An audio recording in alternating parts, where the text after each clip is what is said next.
Actual science and personnel. No idea.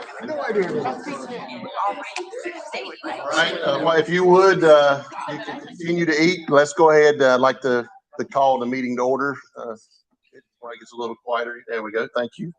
I'd like to call the May 22nd meeting of the Central Pines Regional Council Board of Delegates to order. Welcome all of you here. It is good to see live people in a meeting. So it's good to see all of you here in this beautiful facility. I was lost coming in and had to come in here first time I've been in here. So it is great to see all of you and being here. Just a reminder that when people are speaking, let's be respectful and listen. And when it is your turn to speak or you speak, let's be respectful as we speak. Also, this is a hybrid meeting, so we have members who are attending virtually, and we're also being live streamed. So if you are speaking, would you please state your name and local government that you're with? And finally, all our votes, because it is a hybrid meeting, will be our favorite kind of vote, a roll call vote. And just remind you that only one person from each local government can vote. So if the delegate and if the alternate's here and the delegate's not, you can vote. And with that all being said, we'll call on Beth to conduct the roll call. All right. I'll just read off your jurisdiction and just let me know that you're here. Aberdeen. Will Mulaney present. Anger. We're here. Apex. Brett Gant here. Archer Lodge. Benson. Yeah.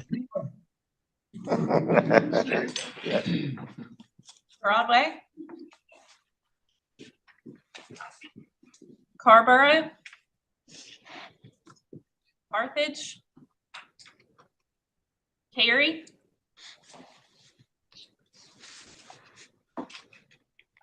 Chatham County. Clayton. Durham. Here. It's Durham County. I'm sorry, Durham County. Okay. Fuquay Varina. Hillsborough. Kathleen Ferguson, Hillsborough, present. Holly Springs. We are here. Johnston County. Butch Lauder, Johnston County here. Kenley. Nightdale. Lee County. Lee County, Bill Carver here. Micro. Katie Garcia here. Moore County. Morrisville. Orange County. Jean Hamilton, Orange County here. Sally Green, alternate here. Pine Level. Pinehurst. Pinehurst, Jeff Morgan here. Pittsburgh. Princeton. Stacy Johnson here. Raleigh. Robbins. Rollsville. Ronnie Kern here. Sanford. Rebecca Salmon, Sanford here.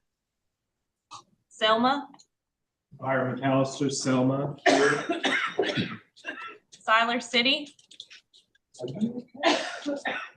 Smithfield. Andy Moore here. Southern Pines. Bass. Wake County. Susan Evans here. Wake Forest. Nick Slowinski here. Wendell. Wendell Joe DeLoach here. Whispering Pines. Wilson's Mills. David McCowan, Wilson's Mills here. Zebulon, Shannon Baxter, present. All right, so we do have a quorum. We'll move on to the review of the agenda. Is there any items that anyone wishes to change? All right, I will approve the agenda and we will move on to a public hearing. We have a public hearing on preservation and reinvestment initiative for community enhancement. And I've got Lindsay Whitson here to present that to us. Yes. I'll turn it over to you. Thank you. Hi, I'm Lindsay Whitson. I'm the Community and Economic Development Director here. And we are having a public hearing now for a grant that we are pursuing. Oh, can you go back? I don't know the name of the grant. It's price. Yes. Preservation and Reinvestment Initiative for Community Enhancement price. So it's under HUD. This is the first time that they've issued this program. And so, okay. They have continued to push the deadline back. So we actually got new guidance on Monday that the deadline has been pushed back again to July 10th. I think they're still trying to figure out some of the kinks on how to score, what makes a viable application, et cetera, et cetera. It's really focused on supporting low and moderate income homeowners that own manufactured housing or live in a manufactured housing community. And eligible projects really span a lot of different areas: repair, infrastructure improvements, upgrades that increase the resiliency of the house, like energy efficiency upgrades, acquisition of land, purchasing a manufactured park, services like eviction prevention, and any type of planning service. And so what I'm going to talk about for our intended proposal, and I say intended because, again, getting new guidance just less than 48 hours ago, we're still trying to figure out what that means. You know, if we're still eligible, they've added some stipulations. So we're still trying to figure out what we need to do to have a competitive proposal. But what we're intending on doing as of now is serving as a co-applicant with Rebuilding Together of the Triangle. So we work very closely with them with a lot of our other home repair programs. So it just feels like a natural fit. We're requesting anywhere from $10 to $15 million. The pot of funding is $235 million, anticipated 25 awards across the country. Obviously be very competitive. We really want to focus on the repair aspect of manufactured homes.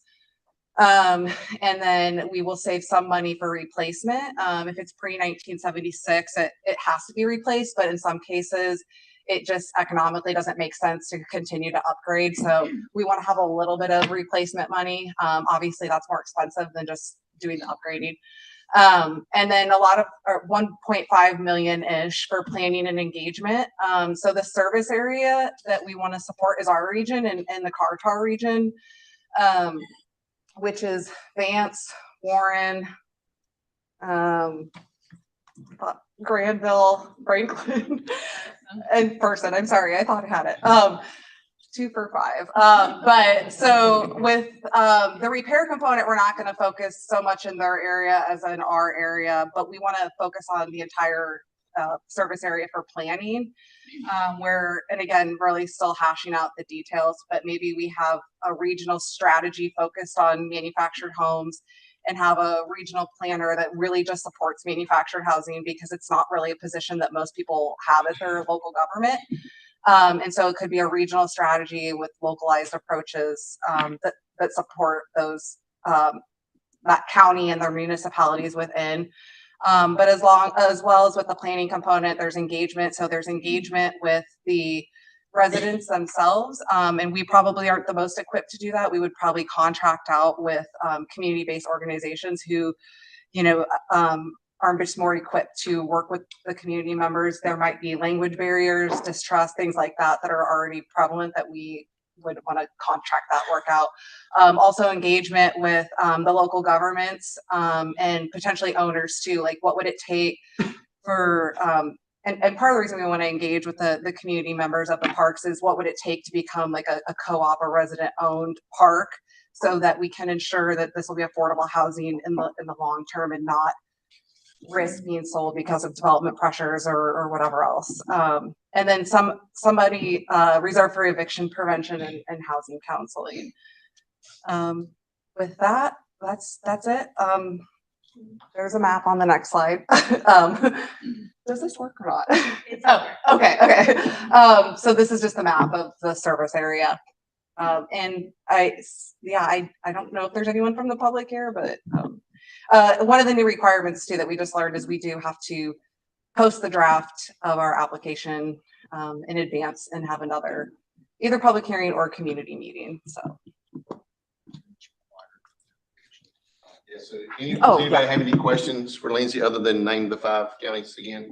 I swore I had it. This way you get older, it gets worse. Yeah. If you 400 in major leagues, you're making a lot of money. So this is a public hearing, so I will open the public hearing. Is there anyone here from the public that wishes to speak? If not, I will close the public hearing, and that was it on that item. Lindsay is here to present. She has a table full of people here to help her with the next one. Yeah. Confronting housing insecurity, insights on vulnerable populations and strategies for support. So Lindsay, I'll let you take this. Yeah, thanks. Right, thank you. Yeah, so we have multiple presenters, so thank you all for being here. And our first presenter is going to be Josh Hearn. Do you actually, before you do you mind going to the next slide, please? This is just a brief agenda. So Josh is going to provide some opening remarks for us, and then I'll come back up and talk briefly about state and national trends. And then we have Allie and Laurel with North Carolina Coalition to End Homelessness, who are going to provide data on rural areas and just nuances that come with tracking homelessness data and things like that. And then we have Ryan Smith from the City of Durham Community Safety Department, and then Meredith Yuckman, who's with the executive director with the Hope Center at Poland. And then from Central Pines, we have Melissa Lowell and our housing program manager, Hunter Fillers, will all be on the panel. And then we're going to have some discussion among the board. And then I'll come back up again and talk about Central Pines. So with that, though, I'll let Josh go ahead and start. You don't slides.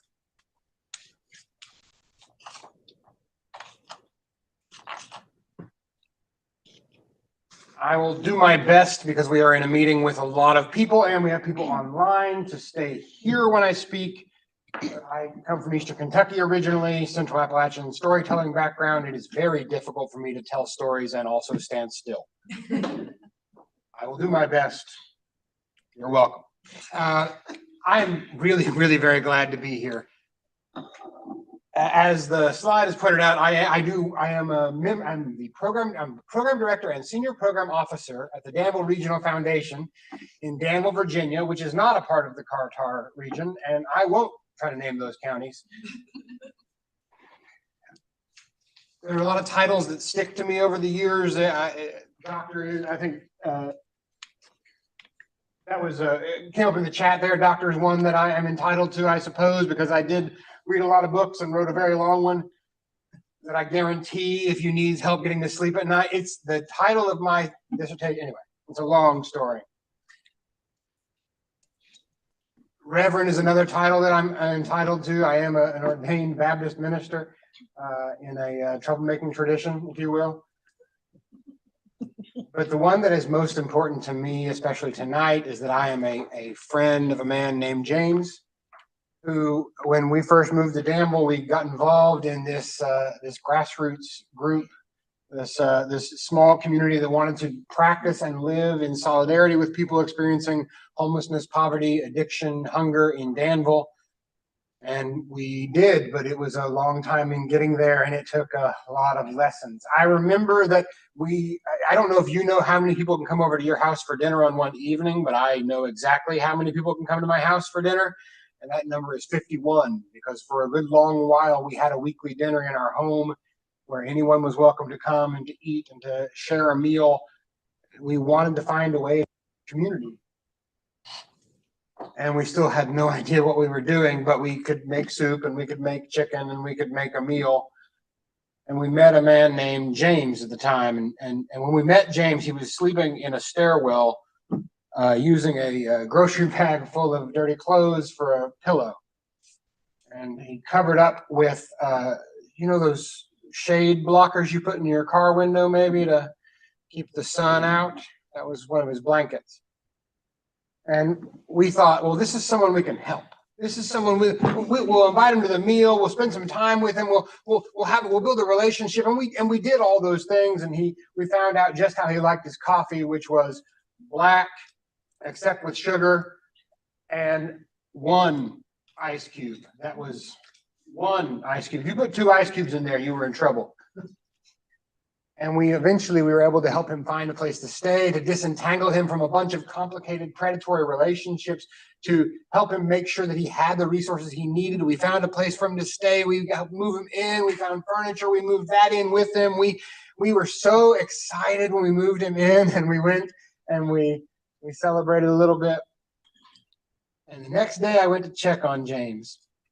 Knocked on the door. He opened it, and I said, "How you doing, James?" And I saw someone sleeping on his couch. And I thought, oh no, someone is taking advantage of James. So this is a long history, a track record. And so I thought, we're going to have to try to disentangle this again. And so we brought James aside and said, "Is everything okay?" And he looked at me as if I had insulted his mother. And he said, "Josh, folks need a place to stay." And I kind of thought I knew that, right? I kind of thought that that's what we were doing, but James was right in that moment. And I did not yet understand. If you'll permit me, again, the Reverend thing, you'll permit me a moment, I'd say at that moment, James had the gospel, and I was just hearing it for the first time. That folks need a place to stay. A place where they can be at home, where they can have relationships, where they can build community, that we need community. And oftentimes the lack of housing is an incredible impediment to community. Folks need a place to stay, he said, and he was right. And then we had to figure out what to do with the fact that he was right and we were still not quite getting it. A lot of good intentions. So we started repatterning our lives after the truth that James had, which is that folks needed a place to stay. And so we found ways to open our homes and to subsidize housing and to put together mutual aid and to live into mutuality, to share resources and share lives and share homes, to make sure that people had a place to stay, because James was right that day and he was right the next day and the day after that. And James operated one of our very first hospitality houses when we finally opened that up and got control of that. And he was one of the very first people to operate a hospitality house for our work. And I learned a lot from James. I also learned not to walk on 2 separate sides of a pole. You got in trouble with James if you did that.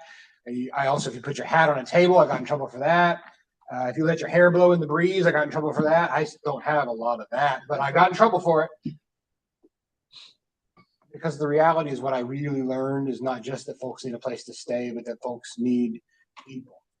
People need people. That at the heart of what we do is community. Building something where people can find they are loved. Reminds me of Bruce, our brother, who was sleeping underneath a house when we first met him. And we invited him to come to a meal, and he said he'd come and then he didn't. And when he finally did come, he'd sneak away to the bathroom every once in a while to take just a nip. And what changed was when he sat down to a meal one evening, and a little boy, 4 years old, we'll call him Eric. If I use a different name, forget that one. Eric sat down next to him, and Bruce looked to the boy's mother, and she said, "If it's okay with Mr. Bruce, you can sit there." Bruce nodded. They had their dinner. A little while later, I looked down, and Bruce and Eric are talking, and Bruce is saying, "All right, you need to eat 3 more bites of your chicken and 2 more bites of your broccoli. If you do that, you can have dessert, right, Mom?" And Mom, who had 4 kids, was like, "Yeah, sure. Yeah, absolutely." And a little while later, I looked down, and Bruce is leaning over, and he says, "You need to eat 1 more bite of broccoli. If you don't get dessert, I don't get to have dessert," which we call solidarity, right? he eats the broccoli, they get their dessert. It ends there, but the very next day is when Bruce calls and says, I need help. He had a substance issue. And so he was ready. Not because I went and hung out with him on a porch, not because someone finally found the perfect program, not because someone explained to him what all of the challenges he was facing, what the realities of those were, but because Eric saw him as a friend, as a potential new friend, and not as, in Bruce's words, a homeless drunk. There is power in community. There is power in recognizing that our brothers and sisters experiencing homelessness, those without shelter, they are not a deficit. They are not a liability. They are assets in and of themselves. They are people with families. Beyond that, they are people with power. They are people who we have an obligation to care about, to love, and to make space in our world, in our community for them. I'm so glad you're here. And I'm so glad this is the conversation that you get to have. So glad that we get to do something that we care about. And all I ask is that you remember what James told me and what remains true. Folks need a place to stay.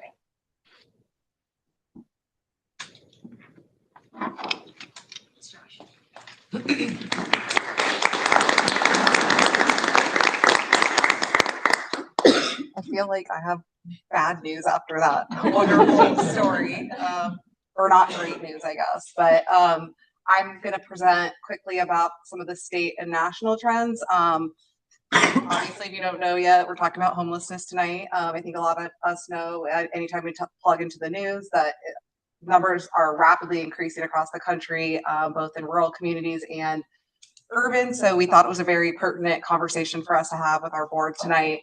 So hopefully out of this discussion, we get strategies that you can take away, or networking, solidarity, know that we're all here to serve the same purpose. So some of the national data about, and for those of you who don't know, the point in time count is a count of unsheltered individuals on one given night at the end of January. And so this data reflects that. And I'm sure Allie and Laurel might be talking about this too and can explain point in time count much better than I can. But this data is reflective of the data that was collected in January 2023.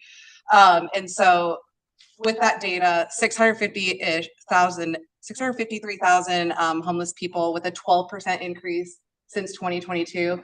I think what's most alarming about that is that is the highest increase ever since the point in time count began in 2007. The next highest percentage was 2018 to 19 at 3%. So 400% growth compared to the most recent highest percentage. More than 1 in 5 people were 55 plus. So we're definitely seeing an uptick in aging populations, transitioning into a homelessness, unsheltered status.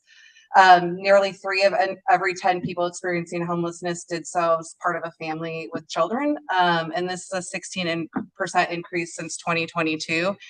And since 2012, that data point had actually been trending downward until this last year, where it's now ticking back up, where we're seeing families, more families being homeless.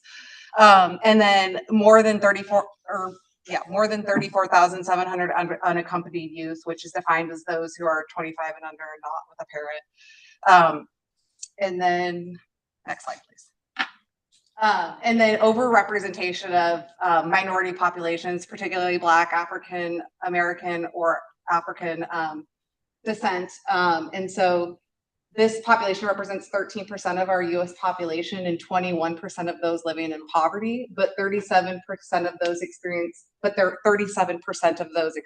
homelessness. So over 1/3 of the population, and 50% of people experiencing homeless as members of families with children.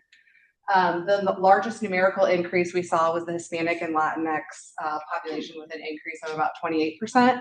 And then also this last statistic is one of the highest, or the highest since the point in time began, where 1/3 reported of having chronic patterns of homelessness. So possibly shifting in and out of that status over time.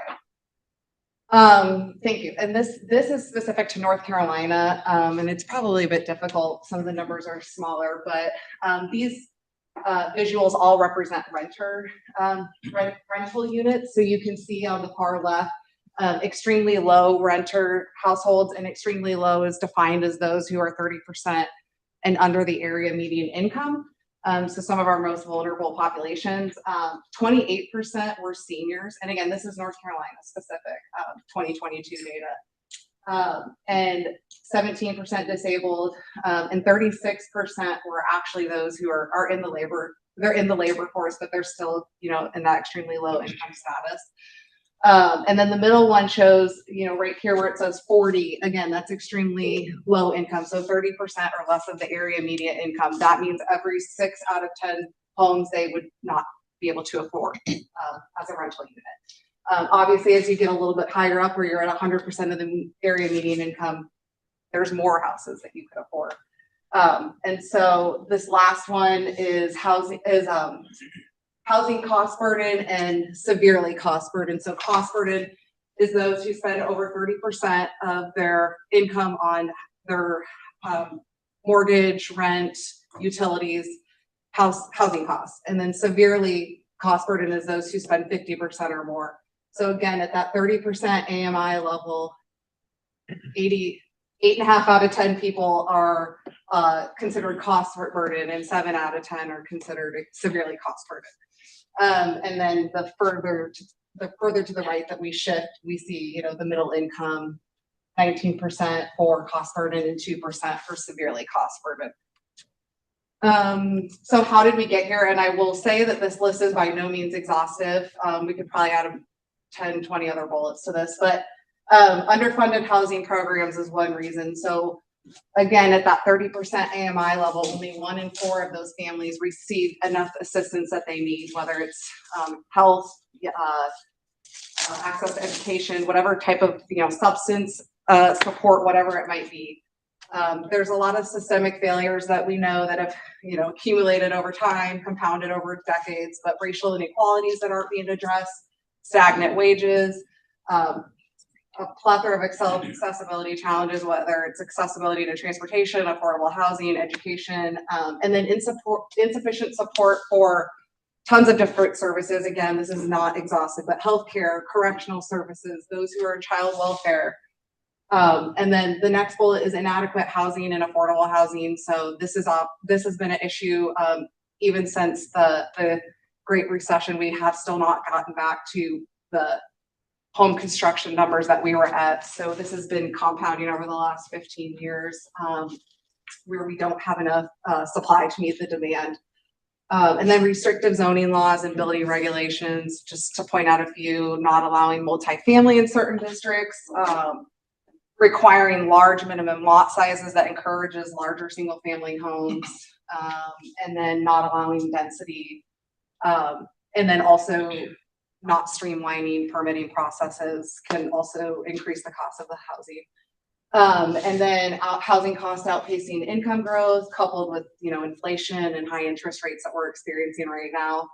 And then there was a lot of extra funding available for the expiration or for the COVID relief funding, but a lot of that's starting to phase out, as well as the moratorium that was in place where you could not evict renters. And so we're seeing a lot of people transitioning out of having those extra resources to plug into.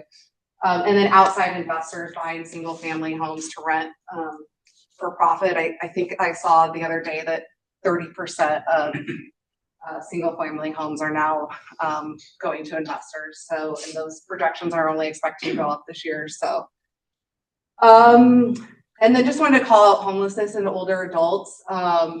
That's one area where we're seeing a really big uptake. Again, for many of the reasons just mentioned, but also for other reasons like fixed incomes on security, you know, staying on that fixed income while the cost of living is going up.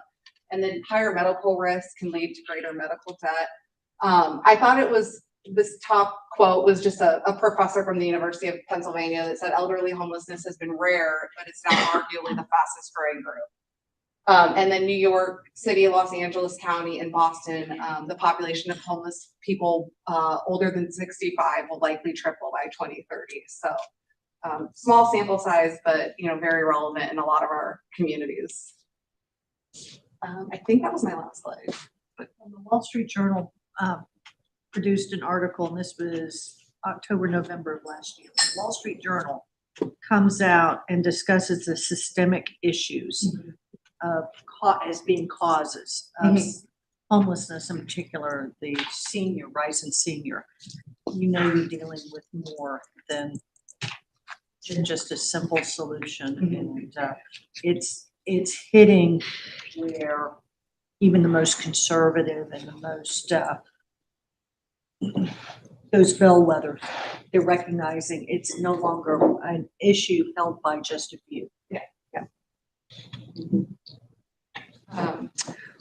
Well, so that was a national overview of some data, and then Allie and Laurel have some more specific data in North Carolina and some of our rural areas, because it's not just an urban issue, it's a growing rural issue as well. So I'll let them take it over. Thank you. Is this working? Yes, I don't know. Is it working? You've been moving it. I didn't even know if I was using it or not, so. Play it by ear. I don't know, it changed, so it was either me or someone else. Hi, everyone. I'm Allie Card with NCCEH, and this is Laurel Benfios. We are both project specialists with the North Carolina Coalition to End Homelessness, and super grateful to be here with y'all this evening. So we just have a really quick agenda. We were given 15 minutes, and we're going to do our darndest to meet that. But there's so much to be said, right? And unfortunately, we also have some bad news, but I think there's also some great trends that we're seeing. So we're just going to share a little bit about what we do at NCCEH, a little bit more data that's more specific to where you all find yourselves in the country. We'll share some regional successes and also some opportunities and challenges that we're seeing. So NCCEH, that is short for the North Carolina Coalition to End Homelessness. We are a statewide agency and nonprofit that engages in advocacy and promotes coordination of homeless services across North Carolina. We play two main roles. One is as the collaborative applicant for the North Carolina Balance of State Continuum of Care. And for those of you who don't speak our lingo, I did the best to write out all of our acronyms in our presentation. So a continuum of care is a geographical area that is really tasked with ending homelessness in their communities.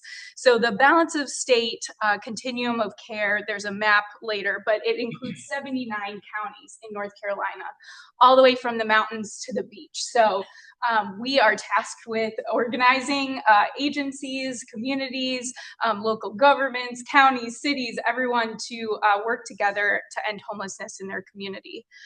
We also serve as the Homeless Management Information System, or HMIS, lead agency for 3 continuums of care. So for Durham COC, Orange County COC, as well as the Balance of State Continuum of Care. So it's 81 counties in total. We are working to ensure we're gathering as much data as possible to share the story and the trends around homelessness, but also services and what's working, and to share those models both with HUD and our communities. Wanted to just make a little note clear here. So NCCH as an organization, obviously we're doing a lot of work across the entire state. Laurel and myself, we both are staff with the Balance of State Continuum of Care. So the work that we're going to be speaking about is really specific to those 79 counties, and more specific to 4 counties that y'all are a part of. So we'll share more in that direction. And here is our nifty, colorful map with all of our 79 counties highlighted. You'll note there is also the numbers 1 through 13, as we have 13 regions within the balance of state. As you can imagine, it's really difficult to coordinate services from the mountains to the beach. So we have consolidated into those 13 regions to try to make more of kind of a regional approach to the work that we do. So the counties that y'all are a part of or have a part of this group that we also are part of is Chatham County, Lee County, Moore County, and like Lindsay, I'm gonna forget the last one. Johnston, thank you. I got you. Sorry. Very important counties. So, and we'll share a little bit of data specific to those counties. And those are within both Region 6 and 7 within the North Carolina Balance of State Continuum of Care. So if you hear Region 6, I'm talking about Chatham County. If you hear Region 7, we're talking about the other 3 counties. A little bit more data specific to North Carolina and even more specifically to those 4 counties. Again, this might be a little small for folks to see, but this is from our point in time counts. So one of the things that COCs are tasked with every year is to help facilitate the point in time count across our continuum of care. So we work again with local communities to ensure we have as accurate of a count of folks who are experiencing homelessness, both sheltered homelessness and unsheltered homelessness in our communities. So these 4 counties here, Chatham, Johnston, Lee, and Moore are listed, just some trends over the past 4 years within those counties specifically. Wanted to point out a few things because as we know, data is often just a number, right? And there's many stories underneath that data that really inform what those trends look like and what's actually going on. So the point in time, just want to acknowledge that it provides limited insight. This is something that we have to do every year through HUD, and it's really difficult to count everyone who's experiencing homelessness, especially in rural communities, when you can't cover that entire geography and ensure we have an accurate count. Can you explain for folks the difference between the McKinney definition of homelessness and I can. It will take an extra minute. But I mean, so we are only counting folks in the point in time, those who are literally homeless per the HUD definition. So those who are literally homeless are those who do not have a fixed place to stay at night, whereas the McKinney-Vento you might hear like a school liaison or the education system speaking to this, is where they also count folks who are maybe couch surfing, so doubled up, or they're paying for a hotel. Those folks are not counted in the point in time count. So if we were including those folks, we know these numbers would be just astronomical above what we do see in the point in time. So the general population, I just wanted to share that part of the sheltered count and is really going to be reflected here in Lee County, because in Lee County, there is an actual shelter, a general population shelter to serve households who are experiencing homelessness, whereas in the other 3 counties, there is not a general population shelter. So that's why we might see higher numbers in Lee County. We also changed our methodology in the way that we do the unsheltered point in time count in 2022. So unfortunately, here locally in North Carolina, we too are seeing an uptick in homelessness year over year. This year, Laurel would know better what our unsheltered count is, but it went up by like 800 or 900 people, I want to say, in 1 year. And really it's because our coverage has gotten better in understanding who's experiencing unsheltered homelessness. We also did not do an unsheltered count in 2021 because, as we all know, we were experiencing a pandemic. And for the safety of everyone, HUD did waive that requirement. So that's why we're seeing a lower count in 2021. I'm going to hand it off to Laurel now. Okay, so Allie was sort of giving you some broad numbers of who all is experiencing homelessness overall, and a slight correction on Lindsay's original presentation, but the point in time count counts not only people experiencing unsheltered homelessness, but folks in emergency shelters and transitional housing programs as well. So it's also then important to count, to look at who is experiencing homelessness and to focus in and find where there may be disparities among that population, either overrepresentation or underrepresentation. So the Racial Equity Subcommittee of the North Carolina Balanced State COC, part of what they do, among other amazing work, is conduct a racial equity analysis of the data of who experiences homelessness across these 79 county geographic Balanced State COC. And they do that each year, and they have been since 2019. Part of this is because HUD encourages it and has been encouraging CSCs across the country to dig into where there may be racial disparities in access, in services, and service prevention and outcomes among people experiencing homelessness. You can find this most recent year, 2023's, as well as all previous ones on the NCCEH website. And if you go forward one slide, we'll give you just a brief snapshot of some of that data. So this reflects sort of what Lindsay was saying earlier, and what you're seeing here. There's a lot more data in the actual assessment itself, but for the sake of time, what you're seeing here is a comparison between census population and the point in time count. Again, who is experiencing homelessness within the 79 county Balance of State COC. So among those 79 counties, approximately 72% of folks identify as white, and approximately 19% of those folks identify as Black or African American. However, when you look at the population of who is experiencing homelessness, the percentage of folks who are Black or African American is more than doubled, and it accounts for 43% of the homeless population within the Balance of State COC.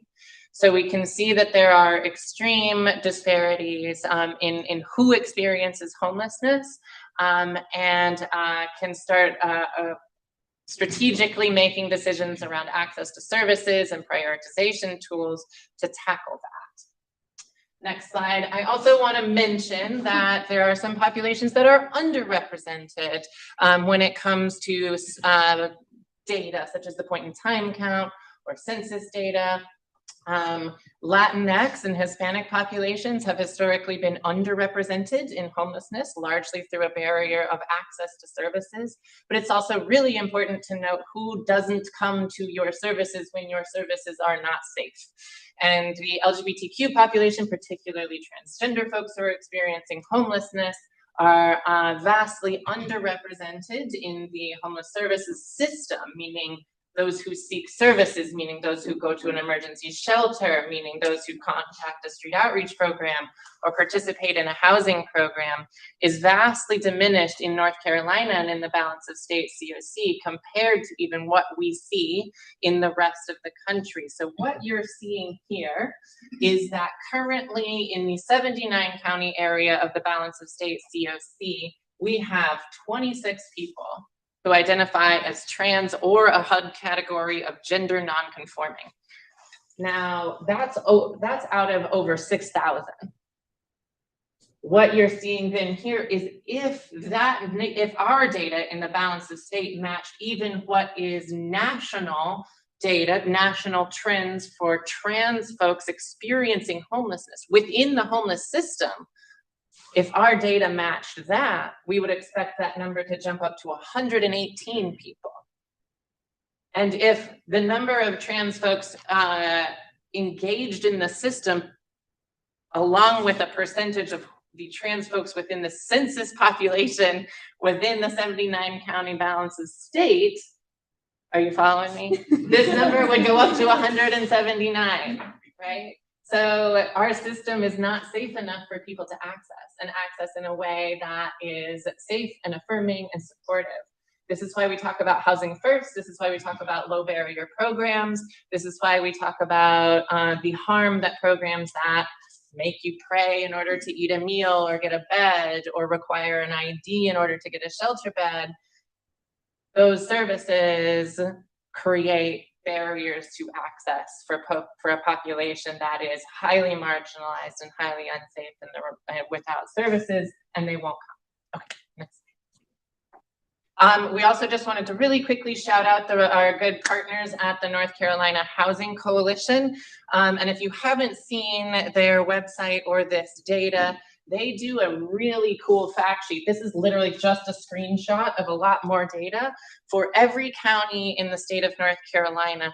And I put this on here because if anyone in this room is under the illusion that the affordable housing crisis is affecting only metropolitan areas, I'm sorry to say that is just simply not true. There is no affordable housing in Chatham County or Johnston County or Moore County or Chatham County. Renters are cost burdened in every single county of the US, or probably, but let me speak more to what I know. Every county within the balance of state and within North Carolina.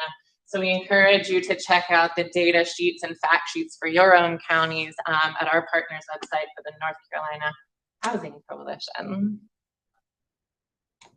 All right, let's shift to something positive, shall we? So believe it or not, there is a lot of great work happening. And I'm gonna zip through these slides, not to say that they are not important, but I do want us to be able to get to conversation this evening.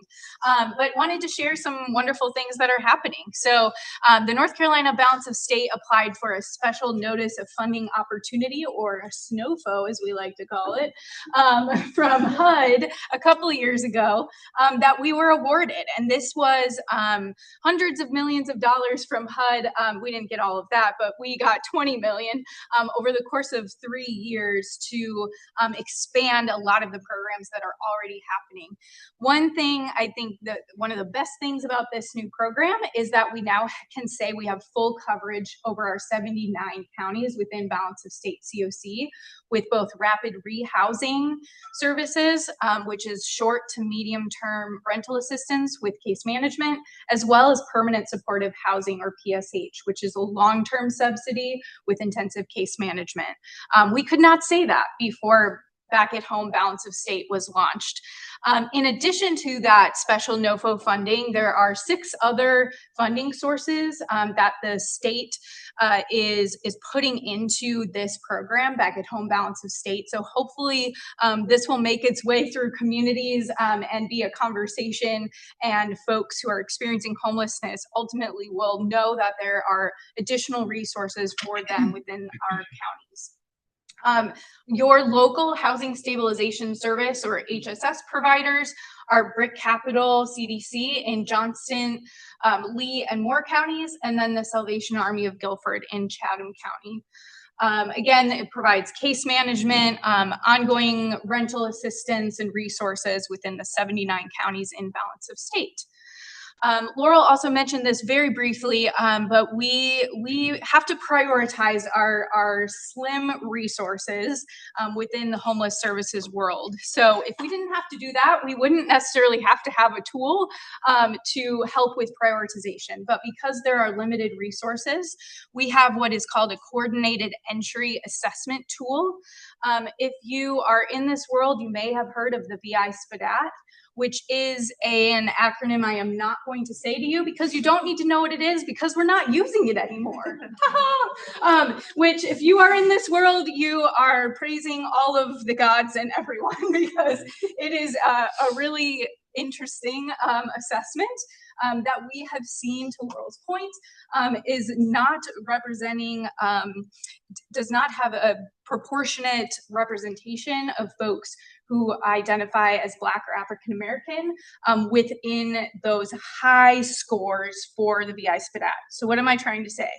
Folks who are Black or African American are scoring lower on the VI SPDAT and are not being prioritized for housing as often as their white counterparts. So through 2.5 years, Balance of State and some wonderful stakeholders within our group worked together to create the homeless assessment and referral tool, which we like to call HEART. And it is coming out June 1st. We just had our training, and we are hoping that this is going to be a tool that the communities can use across balance of state to have more proportionate outcomes for particularly Black and African American folks who are seeking services.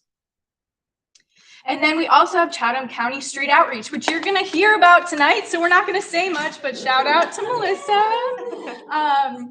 And we're just super grateful that talking about gaps in the system, Chatham County came together, saw a gap in the system, that there was not street outreach, that folks who were unsheltered in Chatham County were not getting connected to resources, and said, we need to do something about this. So now there is not a lot of money, but we have some emergency solutions grant funding to help pay for a part-time position to increase access for unsheltered folks in Chatham County.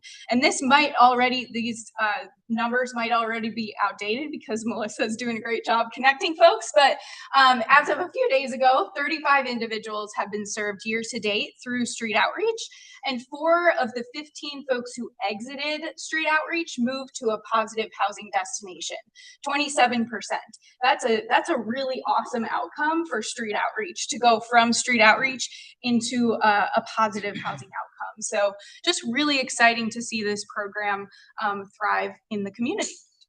Additionally, we've got some housing resources that have either come online or will be coming online soon, both through Brick Capital Community Development Corporation. They were awarded a Supportive Housing American Rescue Plan, or SHARP, funds through the North Carolina Housing and Finance Agency. They'll be bringing online 16 new units for folks who need it in Sanford. And then they were also awarded a permanent supportive housing grant through the Continuum of Care funding. This is, to my knowledge, and maybe you have more insight, but the first permanent supportive housing project in Region 7 of Balance of State in forever. So now, rather than just having rapid rehousing, which is short or medium term rental assistance, folks in Region 7 also have access to permanent supportive housing, which is just an amazing accomplishment. So we're really grateful for for our partners there. Okay, and now that Allie's lifted your spirits, let me bring them back down a little bit. And let's ground us a little bit in the context that we are doing this in, and start focusing on some opportunities for you all to think about. So one thing we can't help but mention as we are having this conversation is a rise in the criminalization of homelessness. There is currently a case being heard by the U.S. Supreme Court, y'all are nodding, maybe you know about this, called Johnson versus Grants Pass, which will likely be the most impactful Supreme Court case on the rights of people who are experiencing homelessness that we've ever seen. The city of Grants Pass is trying really hard to make a criminal offense for falling asleep on a public property. And that is their attempt to, as we have seen, as Lindsay demonstrated, they're seeing a rise in homelessness. So some local governments and municipalities are choosing to make a strong punishment as an incentive for people not to experience homelessness here. This is becoming more and more popular. Other municipalities are trying it, and we are keeping a close eye on the Supreme Court case because it will impact your communities and every other community across the state. And on that note, there are currently very strategic efforts in the state of North Carolina to increase the criminalization of homelessness from the state level. There is a very strong lobbying effort currently happening, funded by a group called Cicero, that is trying to work on passing statewide legislation, criminalizing homelessness and funding private prisons. So if anybody in this room is tempted at all to think of, like, maybe there's something here that if we set harsh penalties and for people experiencing homelessness, maybe that will disincentivize experiencing homelessness here. Your community is next to your community, and your community is next to your community. So where are folks going to go? And B, on average, and you all may know these data better in your own communities, per day, it costs approximately $100 per day to incarcerate someone. General figures. It costs $35 a day on average to house someone in permanent supportive housing, which is the most resource intensive housing program that we have. So it's simply, if you have folks on Cicero coming up to you to talk to you about increasing penalties for people experiencing homelessness, know that they're wasting your time and your money. What we know is that housing first works. Housing first is a philosophy that states that, like, folks experiencing homelessness, it's going to be a lot harder to get clean, to get back on your mental health medications, to stay safe, to get a job if you're currently experiencing homelessness and living outside. Whereas stabilizing once you're housed is a lot more successful. Remember that housing first is not housing only. Every single program supporting housing folks who are experiencing homelessness comes with case management, and the support should be ongoing after housing is achieved. But focusing on housing is the way to end homelessness. Other opportunities for y'all to think about that have stemmed from some historical challenges are your partnerships with your public housing authorities. A few leverage points that you might have here. So your public housing authorities are likely some of your largest purveyors of affordable housing in your communities. Some of these programs have historically had very high barrier eligibility requirements, particularly on criminal background and drug charges in someone's past. Data will show you that that has a disproportionate impact on folks who are Black or African American. And know that public housing authorities set their own policies. You, as building your partnerships with public housing authorities, can build that partnership and lean on them to be lower barriers and better utilize their services for the folks that really need them. Including in one opportunity to do this would be to create something like a preference or a set aside for housing choice vouchers. They are a very limited resource, I know. But the folks who are experiencing homelessness could really benefit from that service. Shout out to the city of Durham. Sorry they're not here, but Heidi's nodding. After years of negotiation, I live in Durham, with the Durham Housing Authority, through negotiation with the city of Durham and community partners, the Durham Housing Authority has a dedicated set aside of housing choice vouchers for folks who are experiencing homelessness and a preference for those who are experiencing chronic homelessness. So things are possible. They can be slow with the public housing authority, but it is a possible and a valuable partner. Well, that was it. Okay, we're done. Thank you all for your time. I'm sure the panelists will have questions. So actually, Commissioner Ferguson is going to facilitate our panelist discussion. So yeah, welcome. Are you okay, Sandy? Yeah, I'm okay if as long as I don't work this thing. Oh, yeah. Well, Thank you. You don't need it, actually. I mean, I gave it to you because they don't, you're not going to do PowerPoint. Rock and roll, cool.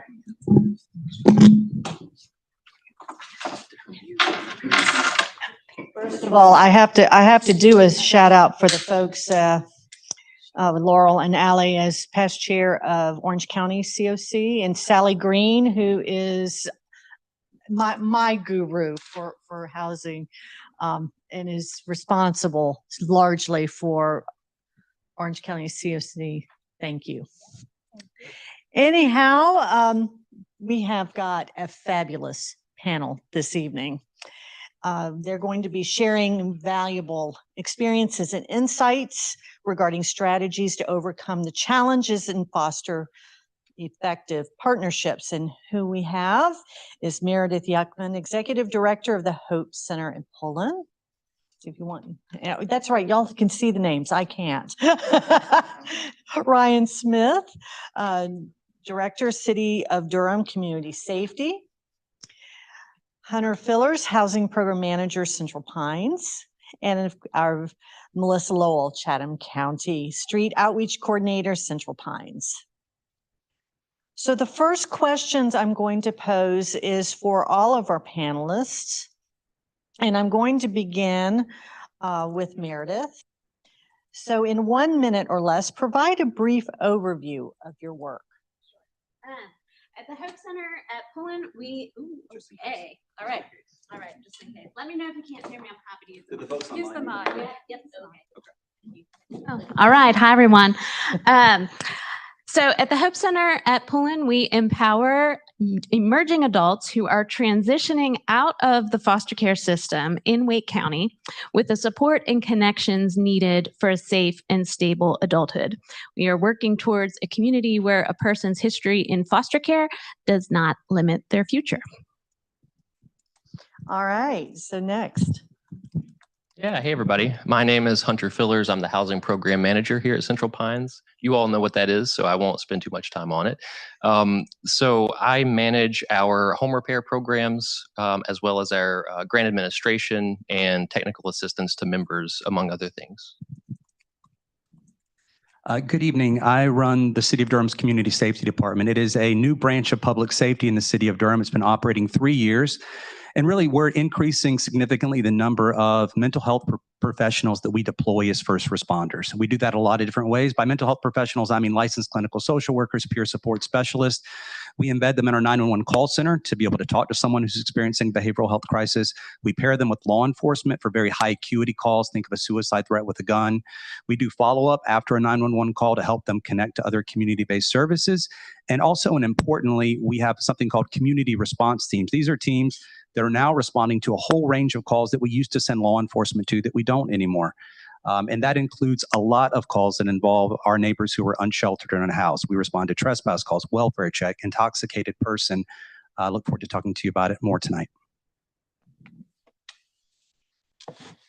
Hey, I'm Melissa Lowell. I'm the Chatham County Street Outreach Coordinator, and I provide advocacy, food, clothing, harm reductions, emergency resources, coordinated entry, and access to mainstream services for our unsheltered neighbors in Chatham County. I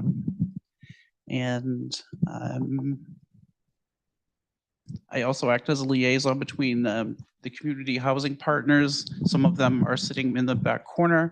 If it's okay, I'd like to give them a shout out from Salvation Army, Love Chatham, Second Bloom of Chatham County, and the Chatham County School Department. So the McKinney-Vento liaison.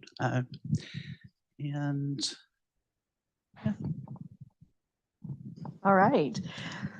So beginning with you, Meredith, in your experience, what are the biggest barriers or challenges to achieving housing stability for the vulnerable populations you serve, and how does your work ease those barriers? Yeah. So for youth who are transitioning out of foster care, national data shows that half of the homeless population have some history with the child welfare system.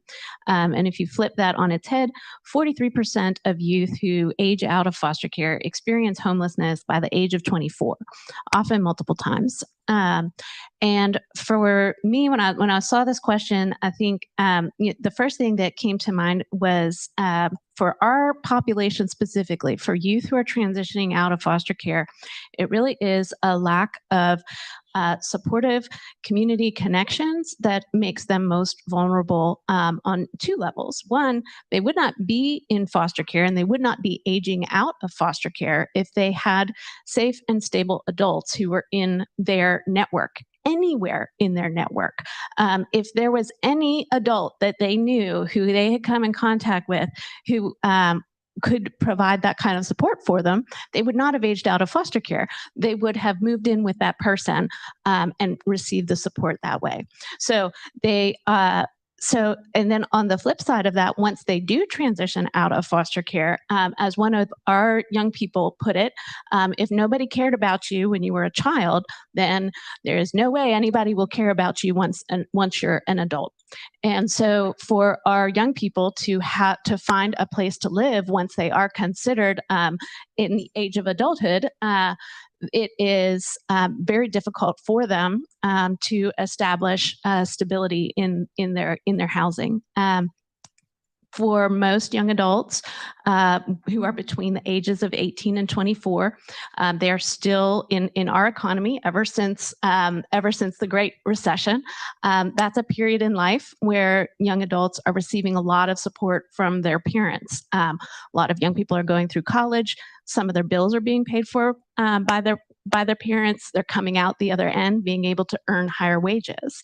Our young adults coming out of foster care don't have those resources and support, and therefore are much more likely to fall into homelessness.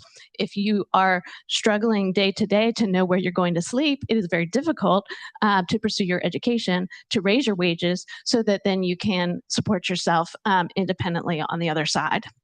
So our work is twofold. We have our teen programs so that we begin to get to know our youth while they're still teenagers in the foster care system.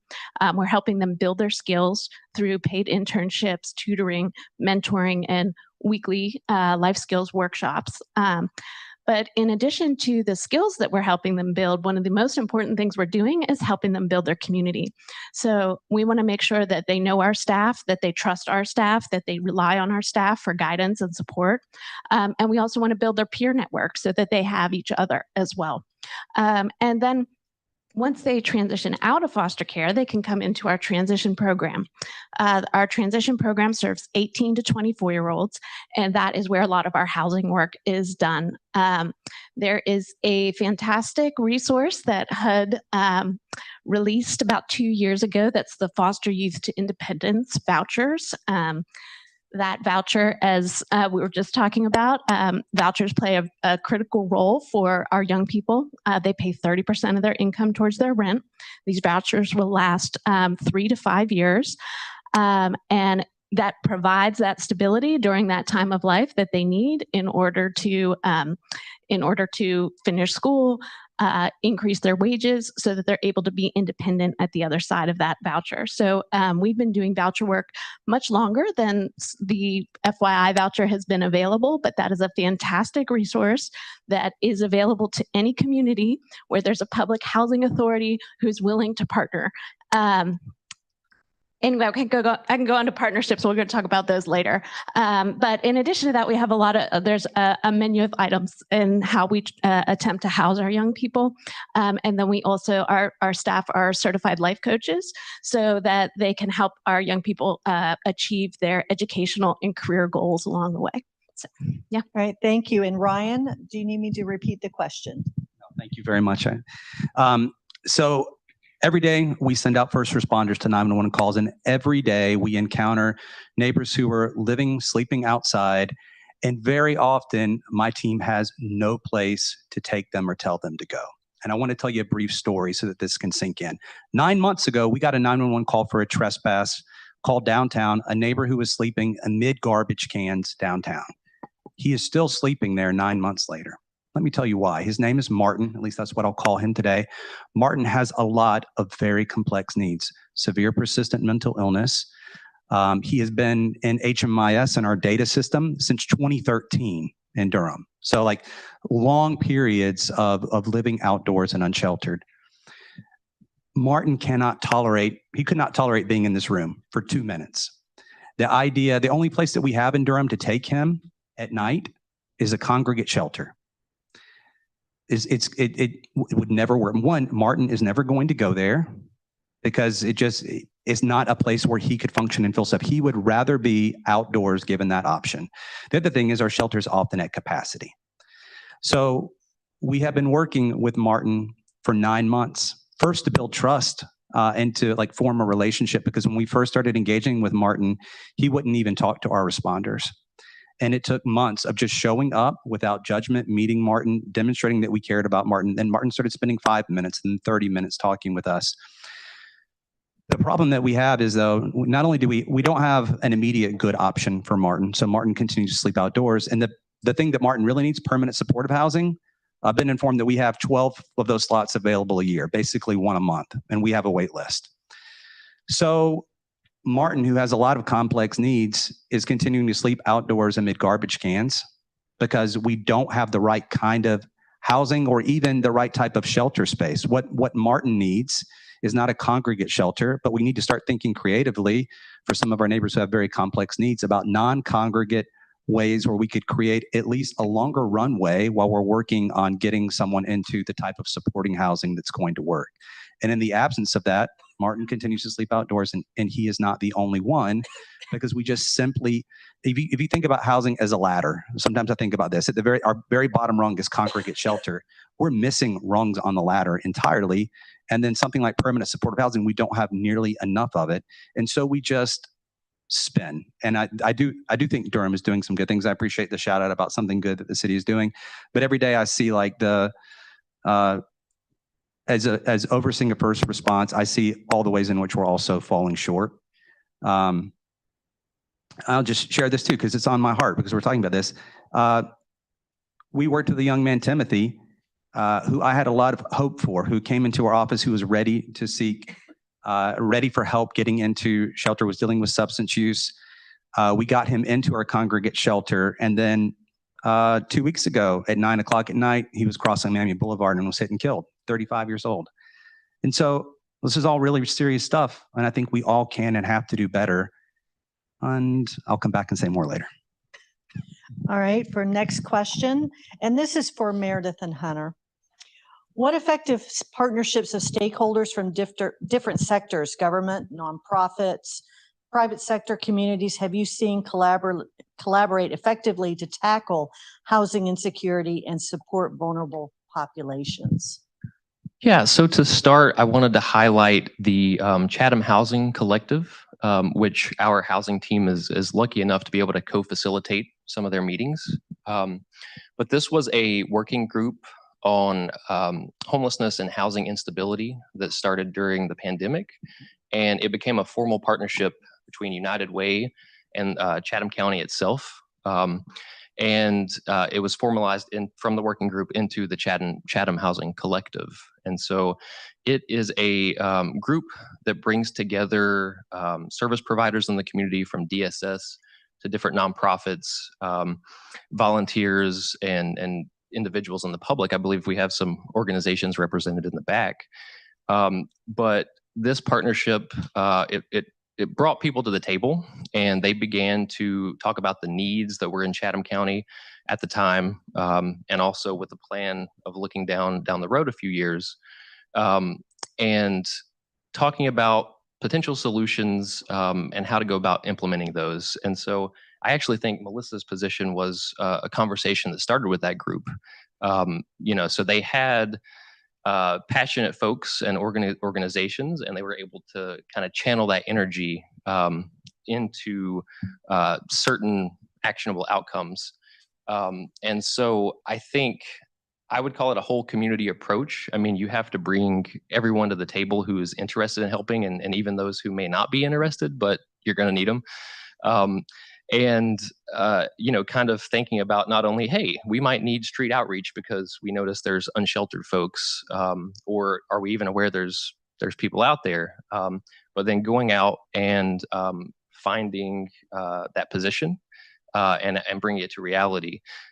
So I always lean on that as a really good example of partnerships, because once people become homeless, it's a lot harder to get them back into housing. And so if you're building that pipeline from unhoused or unsheltered to housing, it takes the whole community. And so I love to talk about that group. I will also mention eviction diversion program. So I worked at Orange County in the past, managing their rental assistance program. And they brought their eviction diversion program into the housing department with an on-staff attorney. And so there was a night and day difference before that happened. People were coming into the court or not showing up at all for their eviction case and just getting kicked out of their house. But having an on-staff attorney who could build a relationship with the court and see who's on the docket and reach out to those folks before they have their day in court, it was super impactful. They could delay the evictions with continuances so that the county could then process their application for rental assistance. Or, if the person was going to be evicted, gives them an extra couple of weeks to figure out where they're going to go. So I just wanted to highlight that as well. I think legal resources is very beneficial. So at the Hope Center, we we work in close partnership with the Wake County Foster Care Division, particularly their adolescent unit and their 18 to 21 unit. And one of the things that we also work very closely with the Wake County Housing Department and the Wake County Housing Authority. And so in our role as a nonprofit, each department or division within our county government can be very siloed and very busy with their own work. Our young people have needs that need to be met through the child welfare system, and they have needs that need to be met through the housing system. And so at the Hope Center, we have formed close working relationships with both so that we can make sure that those two streams are working together on behalf of the young people that we serve. One of the things that has been very impactful has been those foster youth to independence vouchers that I mentioned earlier. Those vouchers, our young people are eligible for them up through the age of 24. But they cannot receive that voucher and also be in the 18 to 21 extended foster care program. So young people can choose to continue in foster care from the age of 18 to 21 through the extended foster care program that came into law here in North Carolina back in 2018. So they can get one resource or the other during that time. And it is also highly recommended by HUD that our young people who have these foster youth to independence vouchers receive supportive services. But they can't receive supportive services from the child welfare system while they're in child welfare. So if they would have to leave the 18 to 21 program in order to get the housing voucher, but if they leave the 18 to 21 program, then they don't have the supportive services that is recommended by HUD that they have if they get this voucher. So it becomes, yes, I can see y'all are tracking.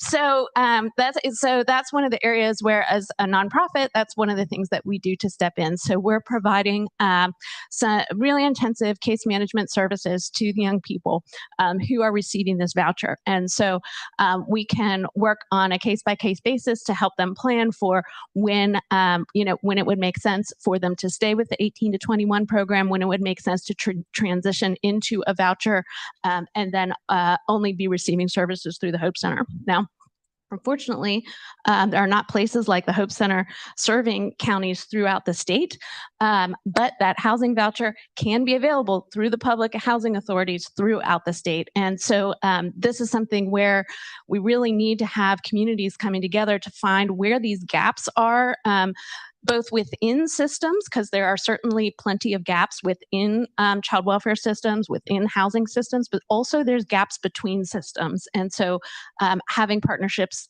come together help really make a large difference, particularly for our most vulnerable young people. Okay, and Ryan, we're changing up a little bit. So I'd like to ask the same question, which is, what effective partnerships of stakeholders from different sectors, government, nonprofits, private communities, have you seen collaborate effectively to tackle housing insecurity and support vulnerable populations? Well, I'll answer short so we can save time for the other questions. I mean, I will be candid that I see a lot of collaborations, and often I see them that aren't very effective. And I think we struggle with that a little bit in Durham. There are a lot of wonderful, there are amazing partners doing really good work. It's very hard to get past the silos. It's hard to share data because everyone cites HIPAA. We are working at Durham, though, now earnestly in trying to develop more effective collaborations. We have a new initiative that we have started that's bringing together city and county agencies, including our Department of Social Services, the Justice Services Department, Community Safety, our police department, all focused on trying to learn more about the people who are interacting the most with public safety, who are very often folks like Martin, and thinking about where are the gaps in the systems and what can we do better and how can we better coordinate care. And I think that holds some promise, but I can't tell you that it's effective yet because it's really hard. So I do think that it's essential. We're never going to get there without really pressing ourselves to collaborate and to work better. But I also think we all have to be honest with ourselves. Sometimes things look like a lot of good collaboration, but you got to say, like, is this effective? If not, we need to step back and think about how we can get there. We absolutely need it. We can't get around it. But some of the bodies that exist, sometimes HSACs and other things, homeless service advisory committees and others, they're good, but there's just something about them that's not working well enough. And sometimes we need to ask those hard questions. Thank you. And this is actually, we're skipping and we're going to the last question, and to end on a positive note here. This is actually going to be Melissa, Ryan, and then I'll follow up. Tell about a success story that you or someone on your team has executed to help someone transition to stable housing. And importantly, what strategy or strategies were effective about the approach that was taken? One of the clients that we got into a much more positive situation, I can't say that we housed her, but I think it was one of the first times that I recall that we really, as a community, enacted what I would call a wraparound service, at least one that I was involved in. And what I mean by that is not just a matter of making phone calls and sending emails back and forth and on our own time, we'll show up and do this, do the assessment or do, what needed to be done. But we showed up. We all showed up. We had each one of our organizations, the Salvation Army, Second Bloom of Chatham. I believe that some of Dakota's people from Love Chatham were involved, as well as some faith-based organizations that we work with in the community. And when we showed up, we were able to take this person who had unfortunately been evicted because of a financial situation that was created by a mental health issue, as well as potentially some extortion or, you could call it scamming perhaps. But they were giving away a lot of money to people that were not out for their best interest. And through working with our community partners, the county, and Chatham County DSS, we've been able to get this person at least into a position where they're living in a safe place.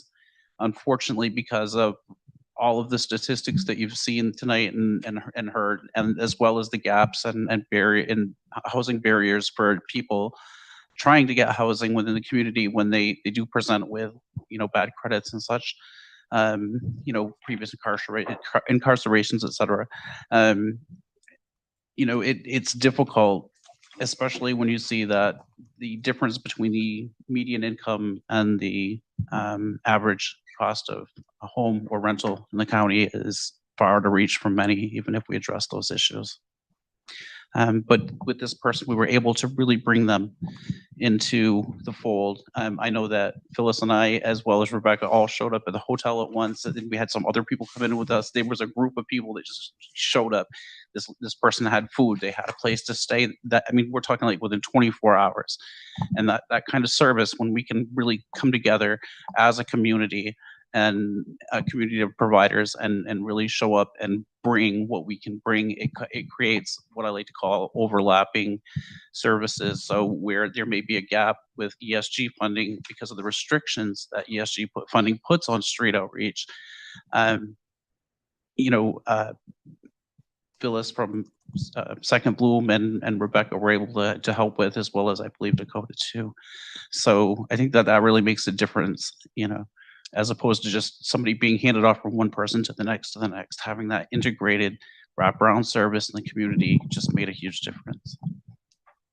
I'm going to go back to Martin's story because it sounded like it was all, bad news. But as much as there are weekly moments of frustration, there's also weekly moments of hope and encouragement that keep me really motivated. So, like I said, Martin, then we started meeting with Martin 9 months ago.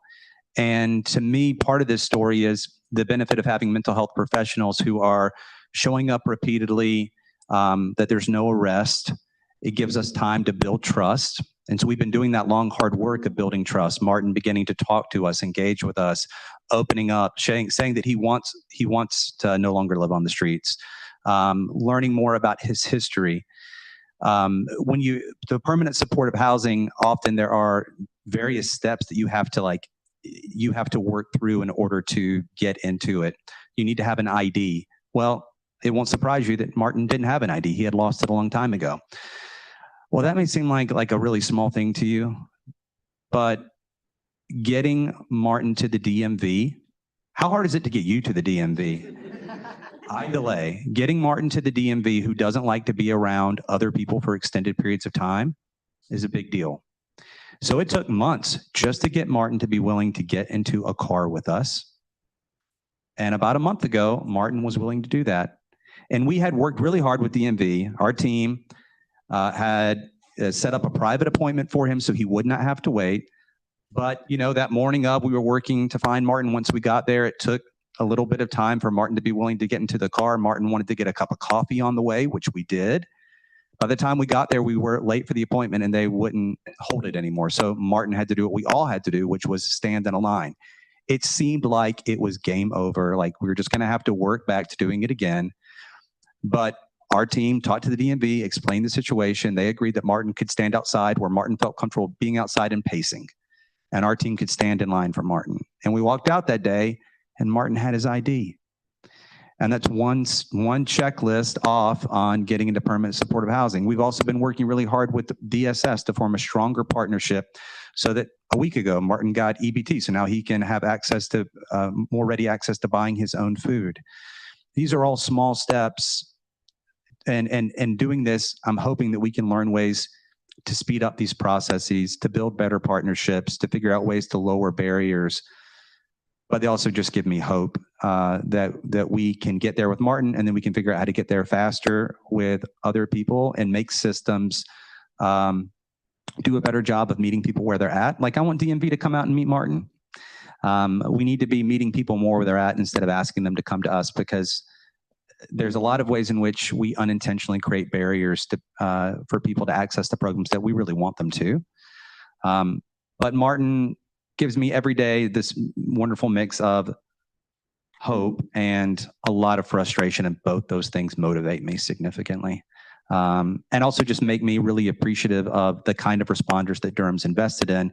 We have a great relationship with police. We don't need law enforcement to be going to meet with Martin on these calls. We need mental health professionals to meet again, and then to do all the hard work to fight, to figure out how we get Martin the care and support that he needs. And then we have to learn how to do it better, because it's hard and we're not doing it well enough yet. But Thank you. I want to say thank you to a marvelous panel. Thank you for all that you do, and thank you for those that you represent.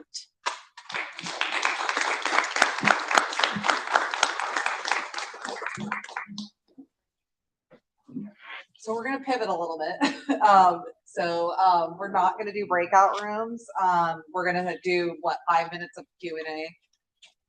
And if anyone wants to chat offline, I did have a presentation, the Central Pines Toolbox, I called it. So Hunter or I can talk through with you some of the services we provide and what we're doing to support homelessness in the prevention, preservation space. So yeah, anyone have a question? Yes.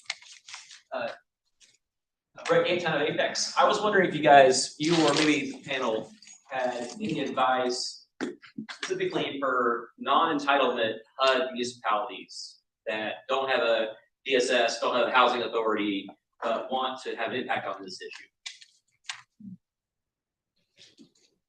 Does anyone, Hunter, do you have a response to that? Melissa? Start a housing collective would be my suggestion. Do it? Start a housing collective. Housing collective. So anyone can do that in any size municipality. That's what Chatham County did, and it really stemmed from their Affordable Housing Advisory Committee recognizing that it's a priority in the community, and that's an appointed board from their county commissioners, the AHAC, Affordable Housing Advisory Committee. It's a priority in the community, and then this collective group, which is comprised of United Way, Salvation Army, Love Chatham, other partners and advocates throughout the community. They meet monthly or bi-monthly.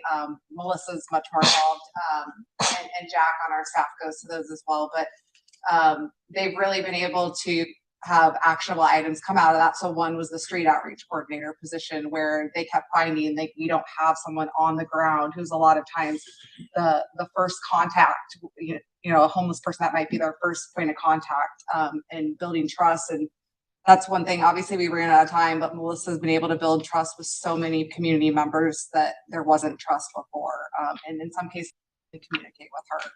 But that was really a small amount, like Allie and Laurel mentioned, from ESG, which is Emergency Solutions Grant, but donations from United Way. And now that we have data to show like the impact that her work is making, you know, the county will hopefully commit more.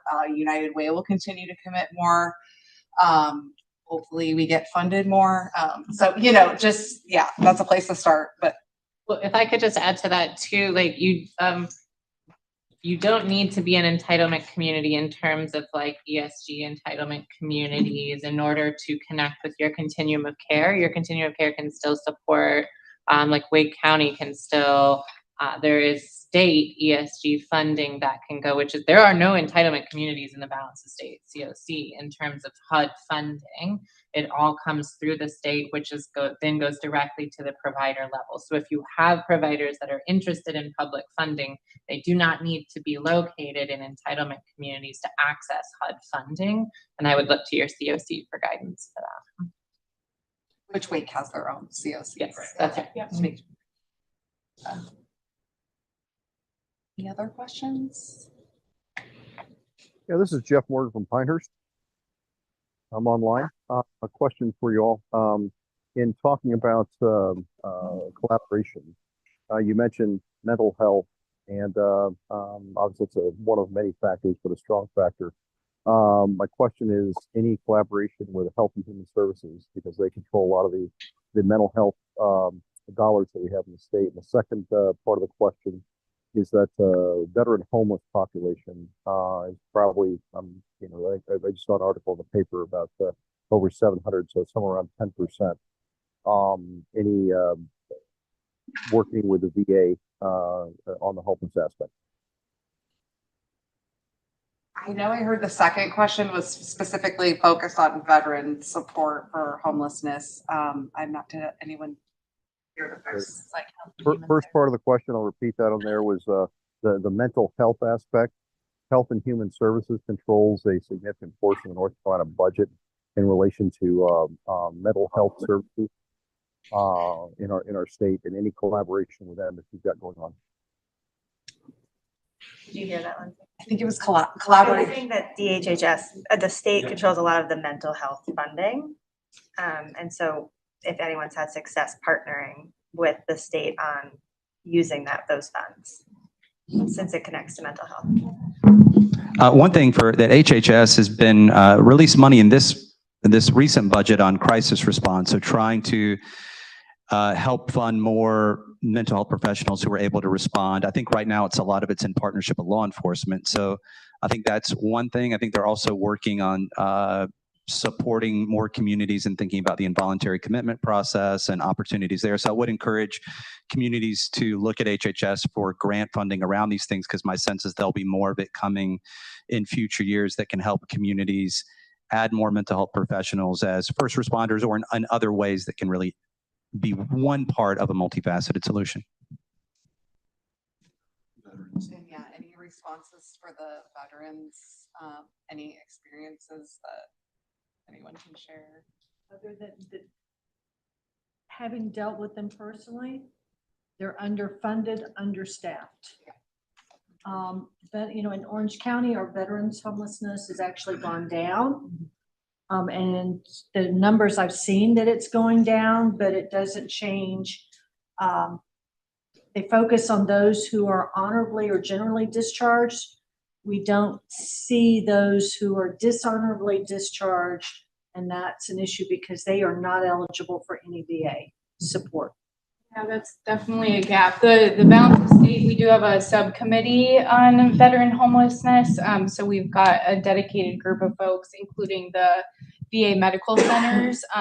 3 of our 4 medical centers actually have coordinated entry specialists now. So they help kind of bridge the gap between our COC system and the VA system, which we know both can be quite challenging to work with. So trying to break down some of those barriers and really get a better understanding of data. But veteran homelessness went up for the first time in a long time in the 2023 point in time. So in Roseville, we've been working for the last couple of years and trying to find some way to help the veterans. And Danjit Austin is one of the commissioners, been working really hard. And we working with now a nonprofit group called the Joel Fund. Some of you may have heard of the Joel Fund before. So so we found about 2 acres there in Roseville where they're going to build a complex to house the Joel Fund. I think it's 7 buildings total. With crafts and all for the mental health of the veterans to get them back in the community. So, you know, we kind of embracing the veterans a little bit. And I would suggest, you know, there's a lot of organizations out there. If you just find some of y'all are connected with nonprofits and stuff, but you don't have to do it all yourself. I mean, you just find somebody that wants to work with your municipality and talk to them and get them set the stage for them, and I think it's very beneficial. It worked well with our veterans, so we just approved that like 3 weeks ago, and hopefully within the next 12 to 18 months they'll be up and operating.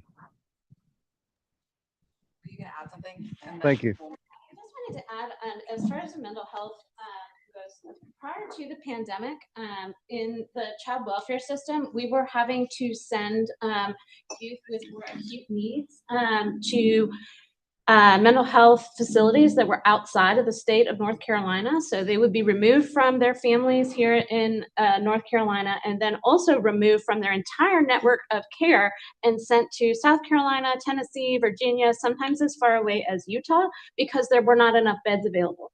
That was before the pandemic. Then the pandemic hit, and those beds became even scarcer for a whole other host of reasons. And so now, ever since 2020, we have had foster teens and sometimes even foster children living in office space all throughout our state and all throughout our country. So these are the young people who often have the most complex behavioral health needs, and that makes them harder to place in foster families. And so they are sleeping on cots in office space. And we are spending a ton of money on temporary staff who do not have behavioral health certifications to supervise these kids, but not provide any sort of treatment. And so there is a huge gap in funding and available beds for teenagers and children who need higher levels of care in crisis situations. And that's a problem in North Carolina, but it is also a problem that our whole, that nationwide is an issue right now. So something to bring your attention. In Wake County, at any given time since 2020, we have had between 3 and 12 children living in offices. Yeah. Well, unfortunately, we're gonna have to hold off if there's any other questions, but I think this is a really good discussion. So thank you all for being here, and thanks to all our presenters.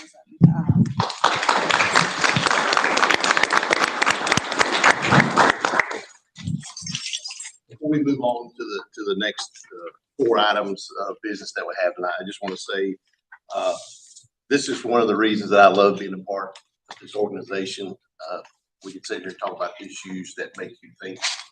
And I will say for Allie and Laurel, I'll probably be giving you a call to figure out what Johnston County, where we are and what more you can do. But that is one of the things I love about coming together and us learning about things that are happening that maybe I haven't considered, that opened my mind to think a little differently than I had before. So with that, we will move on. As I said, we have 4 items of business.